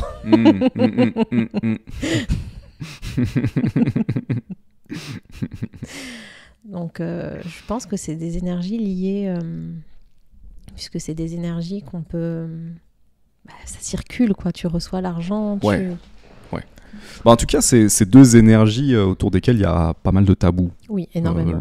La sexualité et l'argent. C'est des trucs qui peuvent être bloquants. C'est ça. Il y a beaucoup de jugements autour de ça. Il y a beaucoup effectivement de croyances qui peuvent être contradictoires. Et d'interdits, quoi. Ouais, et qui entrent directement en contradiction avec ce qu'on a envie de vivre. Mais en même temps, tu regardes, il y a beaucoup de mémoire collective. Ouais. Ouais, de toute façon, ce qui gouverne le monde, c'est le sexe et l'argent. Oui. Tu vois, il y a beaucoup... Ouais. Il y a beaucoup de mémoire et de croyances autour de ça. Donc, si tu as de l'argent, c'est que tu as forcément fait du trafic, ou que tu as vendu ton corps, ou que tu es un escroc. Il y a beaucoup de croyances de ce style autour de l'argent. Et si tu es à l'aise avec la sexualité, c'est que tu es une catin, ou quelqu'un de pas fréquentable. Il y a beaucoup de jugements inconscients autour du sexe et de l'argent. Ouais. Mais depuis des lustres, en fait. Oui, et quand tu parles de jugement inconscient, ça me fait penser à un policier intérieur qu'on aurait qui serait là en train de nous dire non, tu peux pas faire ça, tu peux pas vivre ça. Le bourreau intérieur, ouais. Voilà, t'as pas le droit d'avoir de l'argent, donc je vais te saboter. Et puis même si t'essaies de faire des trucs, t'inquiète, je vais te saboter bien comme il faut.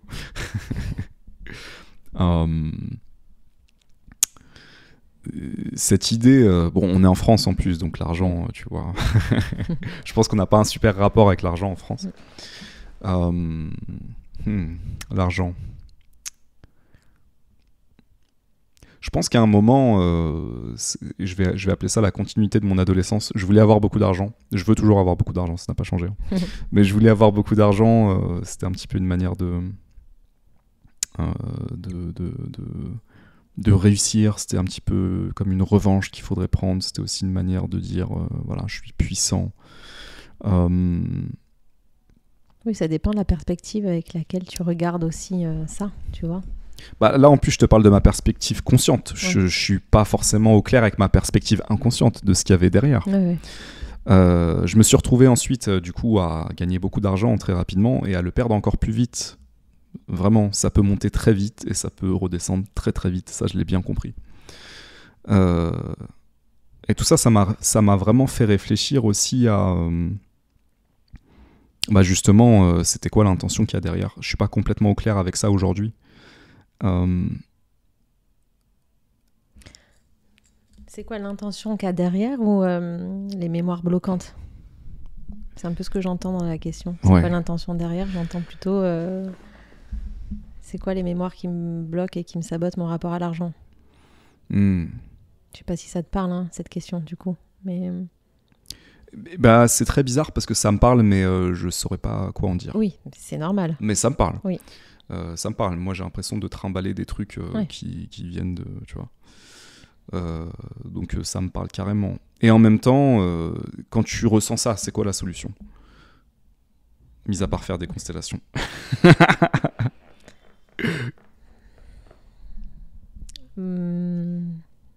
Tu pourrais écrire. Ouais. Argent égal. Argent égal. Argent égal. Qu'est-ce que c'est pour toi l'argent? Mais sans réfléchir, vraiment les premiers mots qui viennent, tu vois. Oui.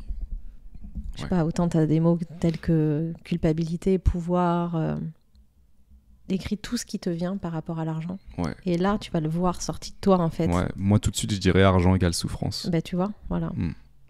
Et peut-être que dans ton arbre, tu as des ancêtres qui ont dû travailler à la sueur de leur front pour gagner de l'argent.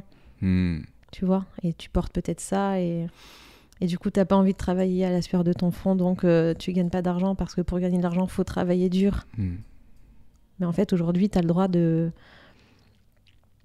vouloir gagner de l'argent sans trimer, quoi. Tu as le droit à ça. Mais peut-être que par loyauté familiale inconsciente, tu t'interdis de gagner de l'argent de manière fluide, sans souffrir. Peut-être que tu t'interdis de recevoir de l'abondance, de l'argent, de par une passion, tu vois. C'est fou parce que, sans s'en rendre compte, on est tous dans des scénarios. Complètement. Où on joue parfois justement ces mémoires qu'on porte et ces croyances profondément ancrées, conscientes ou non. Et donc on est dans un scénario où parfois on peut se sentir prisonnier du scénario. Mais après, tu peux libérer tout seul aussi ce genre de choses. Ouais. Tu vois, tu conscientises, tu dis ok, tu mets de la conscience sur le rapport que tu as à l'argent ou à la sexualité ou à autre chose. Et puis, tu peux t'adresser à tes ancêtres.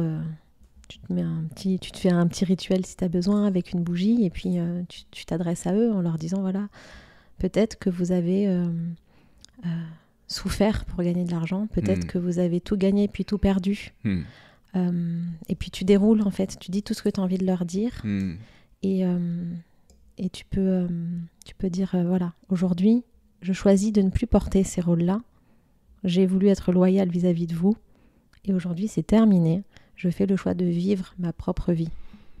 Et en faisant ça, tu les libères eux aussi, tu vois. Et puis tu peux imaginer que ça remonte jusqu'au bout du bout de l'arbre. Et moi, Mourad, aujourd'hui, j'assume et j'accepte de vivre dans l'abondance sans culpabilité, en toute harmonie et de manière fluide. Et déjà ça, rien que de le dire, et rien que de faire ce petit travail à la maison tranquille, c'est puissant. C'est super parce que toutes les personnes qui vont écouter ça auront quelque chose à faire avant de venir faire une constellation. Mais tu peux faire ça même avec, je peux donner cet exemple de différentes manières. Avec la sexualité aussi. Bien sûr. Peut-être que vous, mes ancêtres, vous étiez coupés de votre sexualité parce que la religion l'interdisait. Oui. Ou parce qu'à l'époque, c'était vu comme quelque chose de sale. Ouais. Moi, aujourd'hui, je choisis de ne plus porter ces rôles. Je choisis de ne plus m'inscrire dans votre scénario de vie. Je choisis de vivre mon scénario de vie. J'ai le droit d'avoir une sexualité épanouie. Je prends ce droit. C'est un droit de naissance. Je suis désolée si vous n'avez pas pu faire autrement.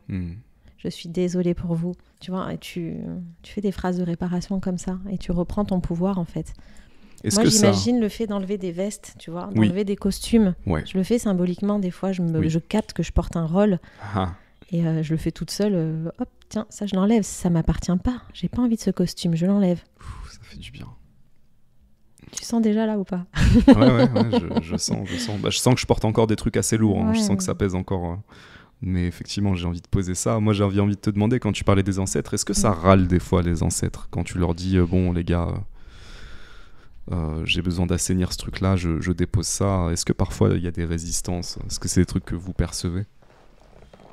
Je dirais que la plus grande résistance, elle n'est pas du côté des morts et des ancêtres, mais plus du côté de l'ego de la personne. Okay. L'ego, souvent, le mental a du mal à lâcher certaines choses, puisque ces rôles qu'on a portés et qu'on porte peut-être encore, ces scénarios de vie qui ne sont pas les nôtres et qu'on rejoue, souvent ils viennent combler un vide. Donc ça nous arrange des fois de porter des choses. Donc des fois le mental, l'ego a du mal à lâcher parce que si tu lâches des choses, oh mon Dieu, qu'est-ce qu'il me reste? Il me reste que moi. La peur qu'il y a derrière. Exactement. Donc il y a des gens qui inconsciemment gardent des fardeaux parce qu'ils ont été habitués à les porter et que de les enlever, ce serait terrible pour eux. Donc le fardeau peut être quelque chose de sécurisant en réalité. Et c'est pour ça que, oui, ça peut être sécurisant, mais c'est pour ça que je parle toujours de responsabilité. On est responsable de ce qu'on porte. D'accord. Tu Alors vois ça, c'est difficile à... Pourquoi est-ce qu'on est responsable de ce qu'on porte? Pour moi, c'est des choix inconscients qu'on fait quand on Ok. arrive sur Terre. Mais bon, ça, c'est une philosophie, c'est une Oui, croyance très oui. personnelle. Je dis pas que c'est la vérité. Hein. Oui, Moi, c'est la je vérité. considère ça, en fait, tu vois. C'est, moi, je vois les choses comme ça, mais ce n'est que mon point de vue. Oui, ouais, bien sûr. Pour moi, on sait, notre conscient, notre mental ne le sait pas, mais inconsciemment, on a choisi de porter ces choses-là. Oui, donc on a choisi un certain niveau. C'est ça que tu veux dire. C'est pour ça que pour moi la question était difficile, parce que si tu l'as choisi mais que t'es pas au courant que tu l'as choisi, Mais c'est inconscient. Donc inconscient. Oui. Moi je suis vraiment fasciné par cette histoire d'inconscient, parce que c'est un concept que j'ai découvert assez récemment, enfin récemment il y a quelques années. On entend parler de l'inconscient, mais qu'est-ce que c'est l'inconscient? C'est une partie de nous en fait à part entière, qui est aussi importante que la partie consciente, et qui a un impact énorme, aussi important que la partie consciente. Donc moi je trouve ça fascinant d'avoir des manières comme les constellations, de dire on va aller creuser, on va voir, comme tu disais tout à l'heure, on va soulever le tapis, on va voir ce qu'il y a en dessous, la merde et autres, ou on va ouvrir le capot, on va voir ce qu'il y a à l'intérieur. C'est fascinant de se dire qu'il y a des moyens d'entrer en contact avec son inconscient, et que très souvent cet inconscient en fait il est aussi construit et lié à l'inconscient des autres, famille, complètement. Amis, ancêtres, tous ces trucs-là. J'entends beaucoup en ce moment parler du fait que y a un travail de libération important à faire vis-à-vis des ancêtres. Qu'est-ce que tu penses de ça, et à quel niveau tu places ce travail? Pour moi, c'est quelque chose qui devrait être normal. Ça devrait être normalisé. Ouais. Pourquoi ça sort en ce moment? Parce que les gens ouvrent les yeux, ils se rendent compte. Donc ça a toujours existé, ça, en fait, mais on va dire que ça se démocratise. Après, il y a eu cette série qui a fait un peu le buzz aussi, je sais pas si tu as entendu parler. La série turque sur Netflix. Ouais, Le chemin de l'Olivier, qui justement traite des constellations familiales. Donc la plupart des gens ne connaissaient pas. Donc ça ouvre des portes, mais pour moi, ça devrait être quelque chose de normal, de travailler sur son arbre généalogique, sur son inconscient familial, et sur son inconscient personnel aussi, parce que, comme je te le disais tout à l'heure, tu peux faire des constellations autour des différentes parts de la personne. T'es pas obligé de poser dans l'espace les membres de la famille, tu vois. Oui. Ça peut être vraiment avec des parts de toi, en fait. C'est ça qui est génial. Donc pour moi, c'est important, bien sûr, que chaque personne se penche là-dessus, quoi, parce que ça libère. En fait, ça te libère toi, personnellement. Et ce que je dis toujours quand on est en atelier de constellation, c'est que ce process qu'on vit de manière intime, à petite échelle, pour moi, il a un impact dans le monde. Puisque comme les inconscients individuels sont complètement reliés et forment un inconscient collectif, plus on va libérer les inconscients individuels, plus l'inconscient collectif va se retrouver libéré aussi, tu vois. Donc c'est pas le monde qu'il faut changer, à mon sens, c'est nous-mêmes avant, tu vois. Et l'impact que la libération intérieure a sur le monde est là, comme quand tout à l'heure tu parlais de tes parents qui commencent à faire des constellations, et que toi tu ressens déjà les bienfaits avant même d'avoir fait quoi que ce soit. C'est assez fou. Moi j'ai un ami qui m'expliquait qu'il avait fait une constellation une fois, et que il avait plus de contact avec son père depuis des années. Et il fait sa constellation, et je crois que son père l'appelle la semaine d'après, quoi. Tu vois. Non, mais c'est assez incroyable. Les effets peuvent être extrêmement rapides. Ça peut être fulgurant, quoi. Tu peux rentrer chez toi après une constelle. C'était arrivé à une amie qui avait constellé, et elle était rentrée chez elle, et toute l'étagère de sa cuisine s'était effondrée. Mais parce qu'il y avait un truc de reconstruire détruire pour reconstruire, et faire table rase sur plein de choses, quoi.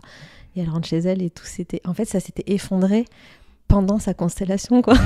Il y a plein de choses comme ça, des petits clins d'œil. Ce que tu racontes là, il y a beaucoup de gens qui pourraient penser que c'est complètement ouf, ou ne pas faire le lien, ou dire c'est une coïncidence. C'est quand même trop gros pour que ce soit des coïncidences. L'étagère s'est effondrée. Et pourtant, en fait, dans ma compréhension actuelle des choses, tout est intimement lié. Et quand quelque chose bouge à l'intérieur de toi, ton environnement aussi bouge. Et tout ça, c'est de l'énergie. Et moi, je trouve ça fascinant. Tu vois, c'est comme quand tout à l'heure, ça klaxonne derrière, au moment où on dit je sais plus quoi. On parlait de la ceinture de chasteté. Voilà, est-ce que c'est un hasard ou est-ce que ça me concerne quelque part, tu vois? Ou est-ce que ça nous concerne, je ne sais pas. Mais c'est cette manière d'éveiller sa conscience, je trouve, rend la vie beaucoup plus magique. On sort de cette conception un petit peu comme si on avait été endormi pendant longtemps. Et j'ai envie d'amener le truc aussi en te disant que moi j'ai l'impression que depuis le Covid, il y a un truc qui s'est accéléré. Depuis ce moment où on s'est retrouvés enfermés, où nos déplacements étaient limités, nos contacts, nos liens étaient limités, j'ai l'impression qu'il y a eu énormément de prise de conscience et qu'il y a beaucoup de gens qui se sont dit déjà de manière un peu plus prosaïque, cette vie-là, je veux pas la vivre, ok, où est-ce que je veux vraiment être? Mais en plus de ça, plus fondamentalement, j'ai l'impression qu'il y a un vrai éveil de conscience vers toutes ces choses-là. On a aussi depuis quelques années la résurgence de plein de thérapies alternatives. Ouais. Les constellations, c'est un truc. Tu as dit que c'était une thérapie brève. Après, je sais je l'appelle comme ça. Mais il y a plein d'autres choses. Il y a la kinésiologie, il y a la sophrologie. Enfin, il y a toutes sortes. Il y a plein de possibilités. Ouais. Aujourd'hui, de plus en plus. Donc, j'ai l'impression qu'il y a un truc qui se passe vraiment. Mais je vais aller même plus loin, tu vois. Pour moi, une simple discussion, peut vraiment changer les choses. Vraiment. Tu peux aller dans une discussion guérir des endroits. Mon rêve, c'est un peu qu'un jour, tu vois, on n'ait plus besoin de se dire thérapeute, ou, tu vois, qu'on soit tous les uns pour les autres des guides, des miroirs. On est des miroirs déjà, hein, mais c'est pas encore trop conscientisé par la plupart des gens que l'autre, c'est ton miroir et qui te renvoie autant toutes tes merveilles et tout ton caca, tu vois. Quelqu'un qui va te mettre en colère, qui va te déclencher, c'est qu'il te renvoie des choses. C'est pas que cette personne, c'est un con ou qu'il est responsable de ton malheur. C'est que il va te renvoyer quelque chose. Il a appuyé sur un bleu. Exactement. Ça me touche quand les gens me disent que écouter le podcast, ça leur fait du bien, que ça les apaise, que ça vient un petit peu mettre de la pommade sur certains endroits. Et je suis entièrement d'accord avec toi. Parce que tu sais, il y a cette idée qu'on devrait faire du travail, qu'on doit travailler sur nous-mêmes. Tu entends ça aussi, j'ai fait beaucoup de travail. Moi, ça m'épuise. Moi, j'aime bien dire cheminer ou processer. Tu vois, le terme de processus intérieur, quoi, j'aime bien. Et ça vient de l'endroit où tu le fais parce que tu as envie de le faire et parce que tu sens que ça va être libérateur. Et j'ose pas dire c'est un plaisir, j'ose pas le dire. Bien que je pense que pour certaines personnes, c'est le cas.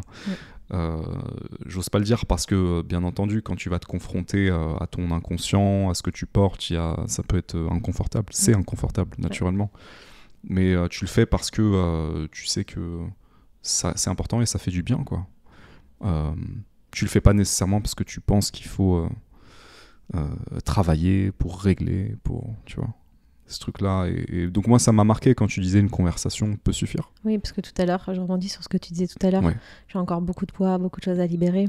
Mais ça, est-ce que c'est pas une croyance aussi ? Peut-être. Tu vois ? Peut-être. En tout cas, juste le fait d'entendre ça, ça fait du bien, parce que c'est l'idée de dire, est-ce qu'il y a nécessairement besoin de faire du travail, ou est-ce que tu peux là, juste ici et maintenant, être toi ? Fin. C'est ça. Et vivre. Fin et début de l'histoire, du coup. Oui, début de la vraie histoire. Est-ce qu'on peut juste, là, maintenant, dire, ok, vivons, vis le truc. C'est ça. Et cette idée aussi que tu parlais d'une conversation, mais moi, je pense que la vie te donne l'opportunité à chaque fois de transcender, dépasser, transformer, apprécier, ressentir. Et moi, je rêve d'un monde un peu, tu sais, où tout le monde peut se parler librement. Par exemple, tu rentres dans le métro, bon, ça, je le fais déjà, de parler à tout le monde. Mais tu vois, tu vois quelqu'un de triste et tu lui dis, est-ce que tu as envie de dire ce qui va pas aujourd'hui ? Et la personne, elle te dit, ouais, en fait, j'ai telle contrariété. Et boum, la personne, elle a pu le dire à quelqu'un d'autre, ça a été entendu, et elle va passer une belle journée. Que tout le monde puisse, tu vois, s'entraider. T'arrives au boulot le matin, Tu peux parler de tes émotions, comment ça va, toi, t'as bien dormi, enfin j'en sais rien, mais quelque chose de vraiment plus humain, plus profond. Je trouve que les gens passent leur vie à se croiser au lieu de se rencontrer, tu vois. Et je pense que juste ça apporterait un bien-être global, cette capacité de s'écouter, d'entendre l'autre. Et si t'entends l'autre, tu t'entends toi, en fait. Donc c'est un peu mon rêve, tu vois, dans mon monde des bisounours, de visualiser, de projeter un peu un monde de ce style-là, avec beaucoup de bienveillance et d'amour et d'écoute. J'ai envie de dire plusieurs choses. Déjà, à minima, avoir des personnes comme ça dans notre entourage, c'est une vraie bénédiction. Et ensuite, je trouve ça cool que tu projettes ce genre de vision, parce qu'on a tendance, et c'est vraiment dans l'air, et moi j'en suis particulièrement... Je peux avoir tendance à être pessimiste et à projeter du négatif, parce que pour moi c'est aussi dans l'air, et on est dans une phase de vie à mon avis pas facile, en tout cas collectivement en termes de société, y a des trucs pas cool qui arrivent, sans doute pour du mieux après, mais voilà, moi ça me fait du bien aussi d'entendre ce que tu dis. On peut projeter du positif, on peut visualiser des trucs, et peut-être c'est important de le faire. Je suis une éternelle optimiste, hein, donc voire un peu utopiste sur les bords, mais c'est quelque chose que j'aime bien chez moi, parce que ça me porte. Donc ça, je compte bien le garder. Je pense que c'est important que tu le gardes. Revenons un petit peu plus sur Terre. Question... bon, je connais déjà la réponse, mais dans ton... Comment est-ce que ton boulot d'avocate a changé ? Ah, on revient là-dessus. Ouais, oui, et sur Terre. Comment est-ce que ton boulot d'avocate a changé avec ta pratique Officialisé, du coup. Oui. Parce que j'ai toujours eu ce truc en parallèle, mais à partir du moment où ça a été officiel, je me suis sentie libérée. Ok. Déjà. Parce qu'avant, il y avait une dualité entre l'avocat et la facilitatrice de conscience, tu vois. Et là, ça s'est vraiment ça a fusionné. plugué, quoi. Et du coup, j'ai beaucoup plus d'énergie. C'est comme si j'avais vraiment branché quelque chose, une prise, quoi, tu vois. Donc ça a changé dans mon activité d'avocat, dans ma posture, puisque je me sens mieux, je me sens libre d'être cette avocate un peu singulière. On m'appelle l'avocate qui fait des constellations. On m'appelle Cham avocate aussi, je trouve ça mignon. Donc tu vois, il y a vraiment quelque chose qui s'est unifié à l'intérieur de moi, et du coup, c'est comme si je pouvais naviguer. Avant, il y avait peut-être une séparation entre les deux, et là, c'est complètement connecté, quoi. Donc, ça me permet de encore plus amener le côté invisible et spirituel dans le monde rationnel de la justice, pour apporter beaucoup de conscience aussi, dans des endroits où il y en a vraiment besoin. Ça permet vraiment d'aider les gens dans les procédures aussi, puisqu'ils arrivent avec des nœuds énergétiques. Et donc, si on ne met pas de conscience dessus, ça se matérialise toujours dans la procédure comme quelque chose de complexe, de compliqué. Que si tu libères à un endroit invisible, comme par hasard, le dossier, après, il se simplifie, tu vois. Donc, voilà. Est-ce que dans le cadre de... Est-ce que tu as des confrères, consoeurs qui viennent te solliciter pour ce que tu fais par ailleurs ? Oui. Ouais. J'ai pas mal de confrères en accompagnement, et j'ai toujours au moins un avocat à mes constellations. C'est ouf. Incroyable. Je trouve ça génial, ce pont que tu as fait. C'est fou. Mais tout le monde peut le faire, ce pont. Oui, mais encore faut-il avoir le courage de le faire, d'assumer pleinement son identité, parce que c'est ces deux facettes de ta personne, et ces deux activités que tu apprécies. Donc aujourd'hui, tu les concilies. Peut-être ça changera à l'avenir ou pas, je ne sais pas.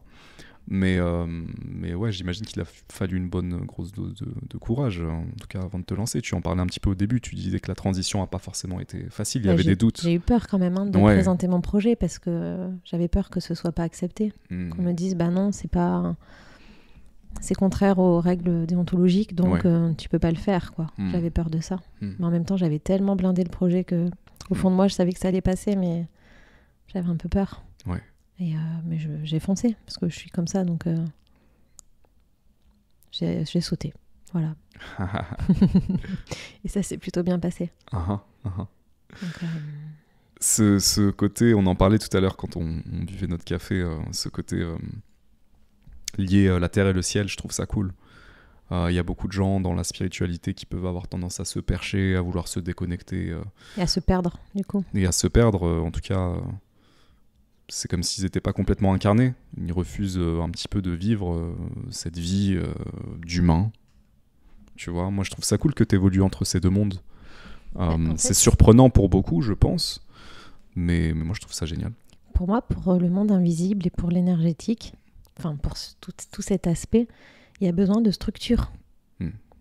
La structure, c'est un soutien, c'est une fondation, tu vois. Donc, je trouve ça vraiment important de concilier les deux. C'est permettre à la spiritualité et à l'invisible, à l'énergie, d'exister vraiment dans la matière. C'est trop facile de séparer les deux. Et l'apporter justement dans la matière. Quand tu dis que tu l'apportes dans ton travail d'avocate aussi, quand il y a des nœuds dans des situations conflictuelles, etc., tu es aussi là pour... Donc tu vois que ça va ensemble. C'est, tout est énergie en fait. Donc si on sépare l'énergie de la matière, il y a un truc qui ne va pas quelque part. Moi je considère que tout est énergie. Donc, encore une fois, ce n'est que mon point de vue. Je souscris à ton point de vue. Mais... non, voilà, mais c'est pas une vérité, c'est ma vérité à moi. Bien sûr, bien sûr. C'est important que je le dise. Oui. Ouais. Pour moi, c'est important d'unifier. Je crois que l'humain, il est beaucoup dans la séparation, à plein d'endroits. Et du coup, il peut se sentir après complètement écartelé à l'intérieur, tu vois. Ouais. C'est ce que beaucoup ressentent, j'ai l'impression. Pris entre deux. Tu vois, moi, je ressens ça en ce moment beaucoup. Je ressens ça en ce moment beaucoup. Donc, c'est intéressant aussi pour moi cette conversation. Comment est-ce que tu donnerais le mode d'emploi quel mode d'emploi tu donnerais pour réunir ces parties? En tout cas à l'intérieur, si on parle de... Tu vois. Je pense que pour moi, ça commence par reconnaître que j'ai différentes envies, il y a différentes choses que j'aimerais faire.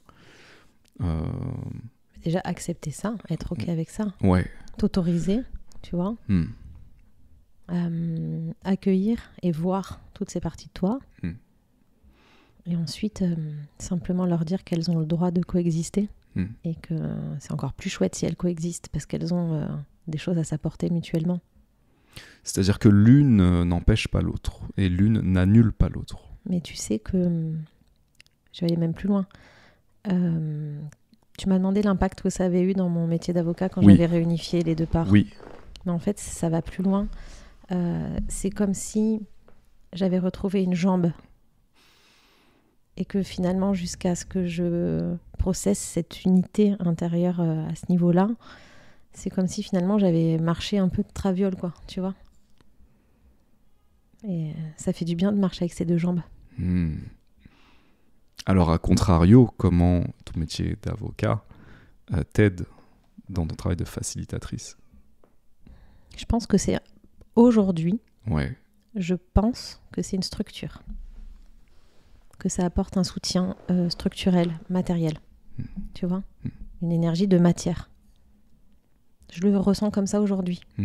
Peut-être que cette structure changera un jour, je sais pas. Mais je le vois comme ça. Très intéressant. Est-ce qu'il y a autre chose que tu voulais dire sur les constellations dont on n'a pas parlé, transgénérationnelles? Un truc important, sur les résonances entre les participants. Oui. Parce qu'en fait, on a parlé de la personne qui pose sa constellation, qui choisit des gens qui vont représenter telle ou telle chose, tu vois. Mais j'ai pas parlé de l'impact que ça peut avoir sur les gens qui représentent. En fait, la beauté du processus, c'est que le représentant, il va avoir une énorme résonance dans le rôle qu'il va jouer.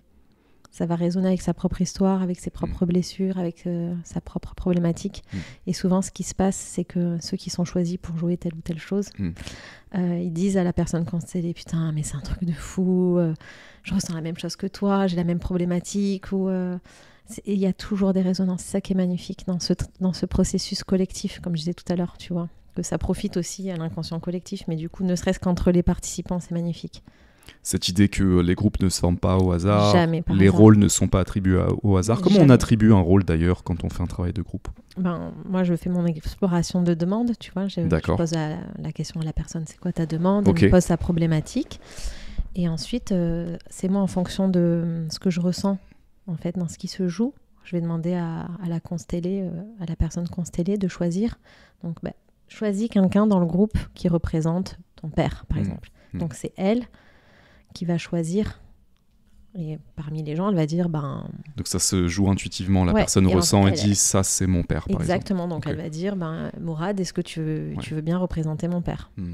Et toi, tu vas dire « oui, j'accepte de représenter ton père ». Après, une fois que tous les rôles sont attribués, on commence. Mais après, moi, je suis juste à l'écoute du système, tu vois, je suis le système. C'est pas moi qui dirige le processus. C'est c'est le système qui parle. Et moi, je mets un peu en mots, en fait, ce qui se joue et je suis un process, quoi. Je facilite. J'adore cette notion de facilitation. Oui, quoi. C'est pour ça que c'est vraiment le bon mot, faciliter. Ouais.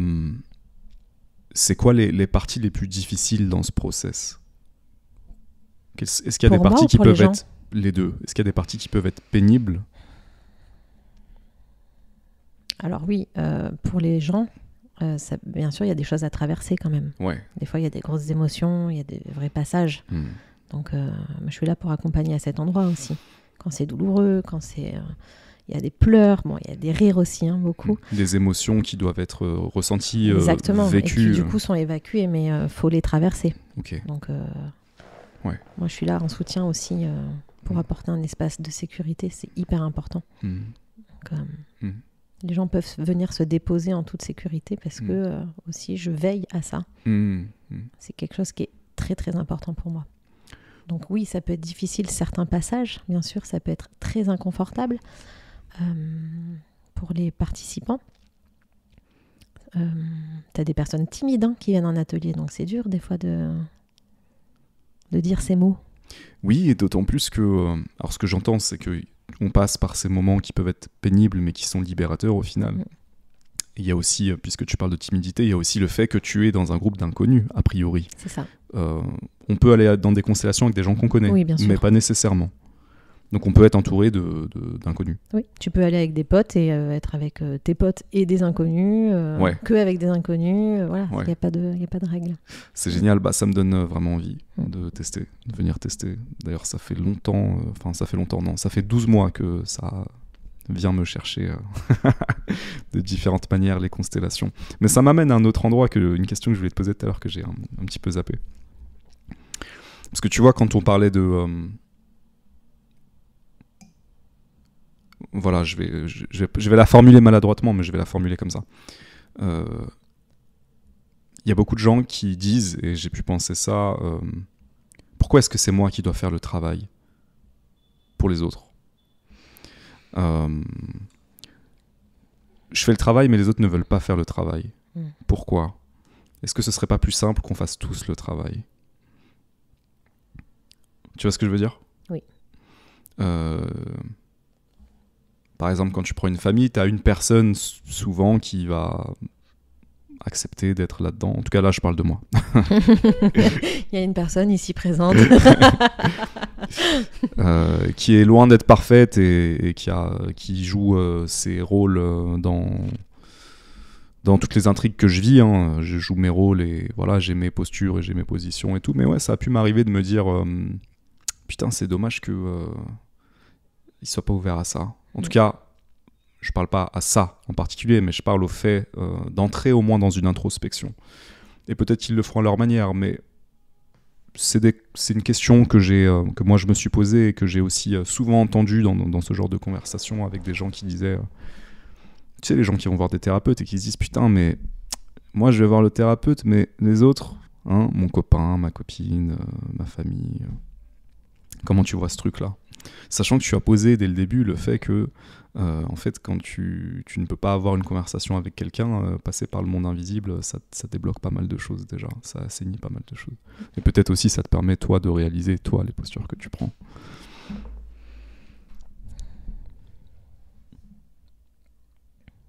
Pour moi, il y a un vrai chemin d'acceptation là-dedans, que tu peux pas faire le travail à la place des autres. Et il y a un vrai chemin d'acceptation de laisser être l'autre comme il a envie d'être, avec ses blessures, avec ses traumas, avec ses blocages. Tu peux pas forcer. C'est de l'intrusion. Mais après, je dis pas que c'est facile, hein. Mais faire le process pour soi-même, cheminer pour soi-même, incarner finalement ce que tu voudrais voir à l'extérieur, plutôt que vouloir d'abord le changer à l'extérieur. Ouais, ça peut se transformer Donc, en tyrannie très rapidement. Tu peux tyranniser les autres très rapidement. Mais en fait, il y a des gens qui sont pas prêts et qui vont passer une vie entière sans cheminer sur eux-mêmes. Et ça, je pense que si on l'accepte, c'est beaucoup plus léger. Bien sûr. Tu peux pas forcer. Donc c'est incarner soi-même, en fait, ce qu'on voudrait voir à l'extérieur. C'est ça, ouais. Et après, faire des choix dans les relations aussi qui sont cohérents avec ce que tu es. Moi, par exemple, je pourrais pas être avec un homme qui a pas du tout cheminé sur lui, qui s'en bat les couilles de tout ça. Si je lui parle de mes lutins et que j'ai parlé à quelqu'un dans l'invisible, si ça lui fait peur et qu'il n'est pas du tout OK avec ça, ça va être très complexe au quotidien. Donc après, c'est des choix à faire, tu vois. J'entends, mais en même temps, si c'est quelqu'un qui respecte ça, mais qui, sans y croire, est-ce que ça pourrait marcher? Est-ce que c'est forcément quelque chose que tu as besoin de partager? Ouais, c'est tellement important dans ma vie, quoi. C'est pas juste une petite passion, comme si j'allais faire mon running le dimanche dans les calanques. Tu vois. C'est un truc si le mec il court pas dans les calanques avec moi le dimanche, c'est pas grave. Ouais. Tu vois. Mais ça, c'est tellement un aspect. Ça doit être trop cool le running dans les calanques. Oui, j'adore les calanques. Cool. Mais ça, c'est tellement un aspect de ma personne. Que si, de ton identité. C'est que finalement lui-même il se ferait chier avec moi en fait. Tu vois. Je disais ça parce que moi j'ai connu des couples où justement il y a une des deux personnes qui était portée sur la spiritualité, l'invisible, ou même qui était dans une religion, et l'autre pas du tout, mais qui respectait. Et cette personne généralement avait un rôle un petit peu d'ancrage, mais parce qu'il y avait le respect mutuel de, tu vois, ça fonctionnait. Donc j'ai trouvé ça. Oui, c'est beau, ça peut fonctionner aussi. Mais après, selon le delta entre les deux, exactement, ça peut devenir problématique si un jour tu vas avoir des enfants avec cette personne. Oui. Et que du coup, il y a des dissonances aussi dans ce que tu veux transmettre aux enfants. Complètement. Ça peut être problématique pour la suite. Ouais, j'entends. J'entends complètement. Tu me disais tout à l'heure que quand tu faisais les constellations, ça te fait bosser sur toi aussi. Des fois, ça me fait sourire. Parce que c'est arrivé qu'on m'amène mes propres problématiques. En face de toi, d'autres personnes. Et là, à l'intérieur de moi, ça fait « et bim, ma vieille !» Allez, on y va, quoi. Incroyable. Par contre, je vais toujours interroger dans mon cœur. Est-ce que c'est juste Est-ce que ça a toujours été OK pour moi d'y aller, mais je peux accepter de dire non, ça, je peux pas, quoi. OK, c'est pas le moment. C'est jamais arrivé, franchement. OK. Je pense que les personnes qui viennent me voir, elles m'amènent vraiment des problématiques que moi-même j'ai dépassées. Tu vois. Parce que du coup, j'ai les clés, en fait. Tu as les clés, tu saisis le truc. J'ai le trousseau, là, il est trop bien, tiens. Partage de clés, du coup. C'est génial. Mais je l'ai traversé, par contre, ce que tu nommais là, le fait de pas savoir comment faire pour que les autres fassent le travail aussi, tu vois. T'as envie que l'autre change, qu'il aille mieux, qu'il travaille sur ci, sur ça, tu vois. C'est principalement, ça part de l'endroit où j'ai envie que les autres aillent mieux. Mais ça, tu sais ce que c'est ? C'est quoi ? C'est le syndrome du sauveur. Sans doute. Ouais, sans doute. Mais parce que c'est... comment dire ? De l'intérieur, c'est difficile parfois de s'aider soi-même, mais de l'extérieur... tu peux en tout cas avoir l'impression de percevoir ce qui fait qu'une personne se fait du mal. C'est toujours plus facile, oui. voilà, c'est toujours plus facile l'extérieur, c'est pour ça qu'on va voir des thérapeutes. Mais bien entendu, et c'est des trucs qu'on a posés tout à l'heure, cette personne peut le choisir consciemment, inconsciemment, peut avoir tirer des bénéfices secondaires d'être là-dedans, etc. Mais effectivement, moi je peux avoir facilement cette empathie de dire j'ai envie d'aider, mais en fait j'ai perdu énormément d'énergie comme ça en me rendant compte qu'en fait mon envie d'aider déjà pouvait se transformer en tyrannisation, donc en prise de pouvoir. Moi j'ai eu ça aussi. Hein. Et ça peut aussi être... en fait, non, la personne n'a pas envie. Il y a une raison pour laquelle c'est comme ça. Il y a une raison pour laquelle certaines personnes, et pour laquelle nous-mêmes, parfois, on est dans des souffrances qui durent, parce qu'on a quelque chose à comprendre, on a quelque chose à expérimenter avant de lâcher, ou pas, d'ailleurs, comme tu le disais tout à l'heure. Il y a certaines personnes qui vont rester coincées dans des trucs. Moi, ça m'attriste quand c'est des gens que j'aime profondément. Mais bien sûr, et c'est ça qui est hyper challengeant. Voilà. C'est d'accepter de les laisser être. C'est ça, c'est ça. Ouais. Après, je pense que la meilleure manière d'aider l'autre, si la personne ne te demande pas d'aide. Oui. Je suis pas dans le cas où quelqu'un va directement venir te dire là, j'aimerais que tu m'aides sur tel truc et tout. Si la personne te demande rien, à mon sens, la meilleure manière de l'aider, c'est en étant soi-même. C'est comme ça que je vois les choses. Et ce n'est que mon point de vue. Je trouve que c'est un très joli point de vue. Vraiment. Et c'est une manière aussi, tu vois, de rendre à l'autre son pouvoir. Ouais. Parce que finalement, quand on veut aider quelqu'un malgré son accord, finalement, on lui prend son pouvoir. Tu n'es pas capable, toi, tout seul, de t'en sortir. Donc, moi, je vais te sauver, je vais t'aider. Mais en faisant ça, inconsciemment, on prend le pouvoir de l'autre. Oui. La personne qui accepte d'être sauvée... des fois, elle n'accepte même pas, en fait. Elle n'a pas envie d'être sauvée, des fois, tu vois. Oui. Mais nous, en voulant sauver l'autre, finalement, on lui prend son pouvoir. Ouais, et d'autant plus, c'est pour ça que je voulais dire, la personne qui accepte d'être sauvée ou la personne qui voulait être sauvée, du coup, te donne son pouvoir. Et tu lui rends pas service non plus. C'est ça. Et là, on est dans des relations de pouvoir, en fait, quand on fait ça. Mais j'ai un exercice génial à partager sur ça. Allez. Tu invites visuellement les gens à qui tu as pris du pouvoir. Tu les laisses apparaître et tu fais ce petit exercice de dire ok, je t'ai pris ton pouvoir et je te le rends. Je te sentais pas capable finalement d'être qui tu es et de guérir tes blessures, mais je te laisse la responsabilité de qui tu es. Je te rends ton pouvoir. Et de visualiser que tu lui rends vraiment son pouvoir.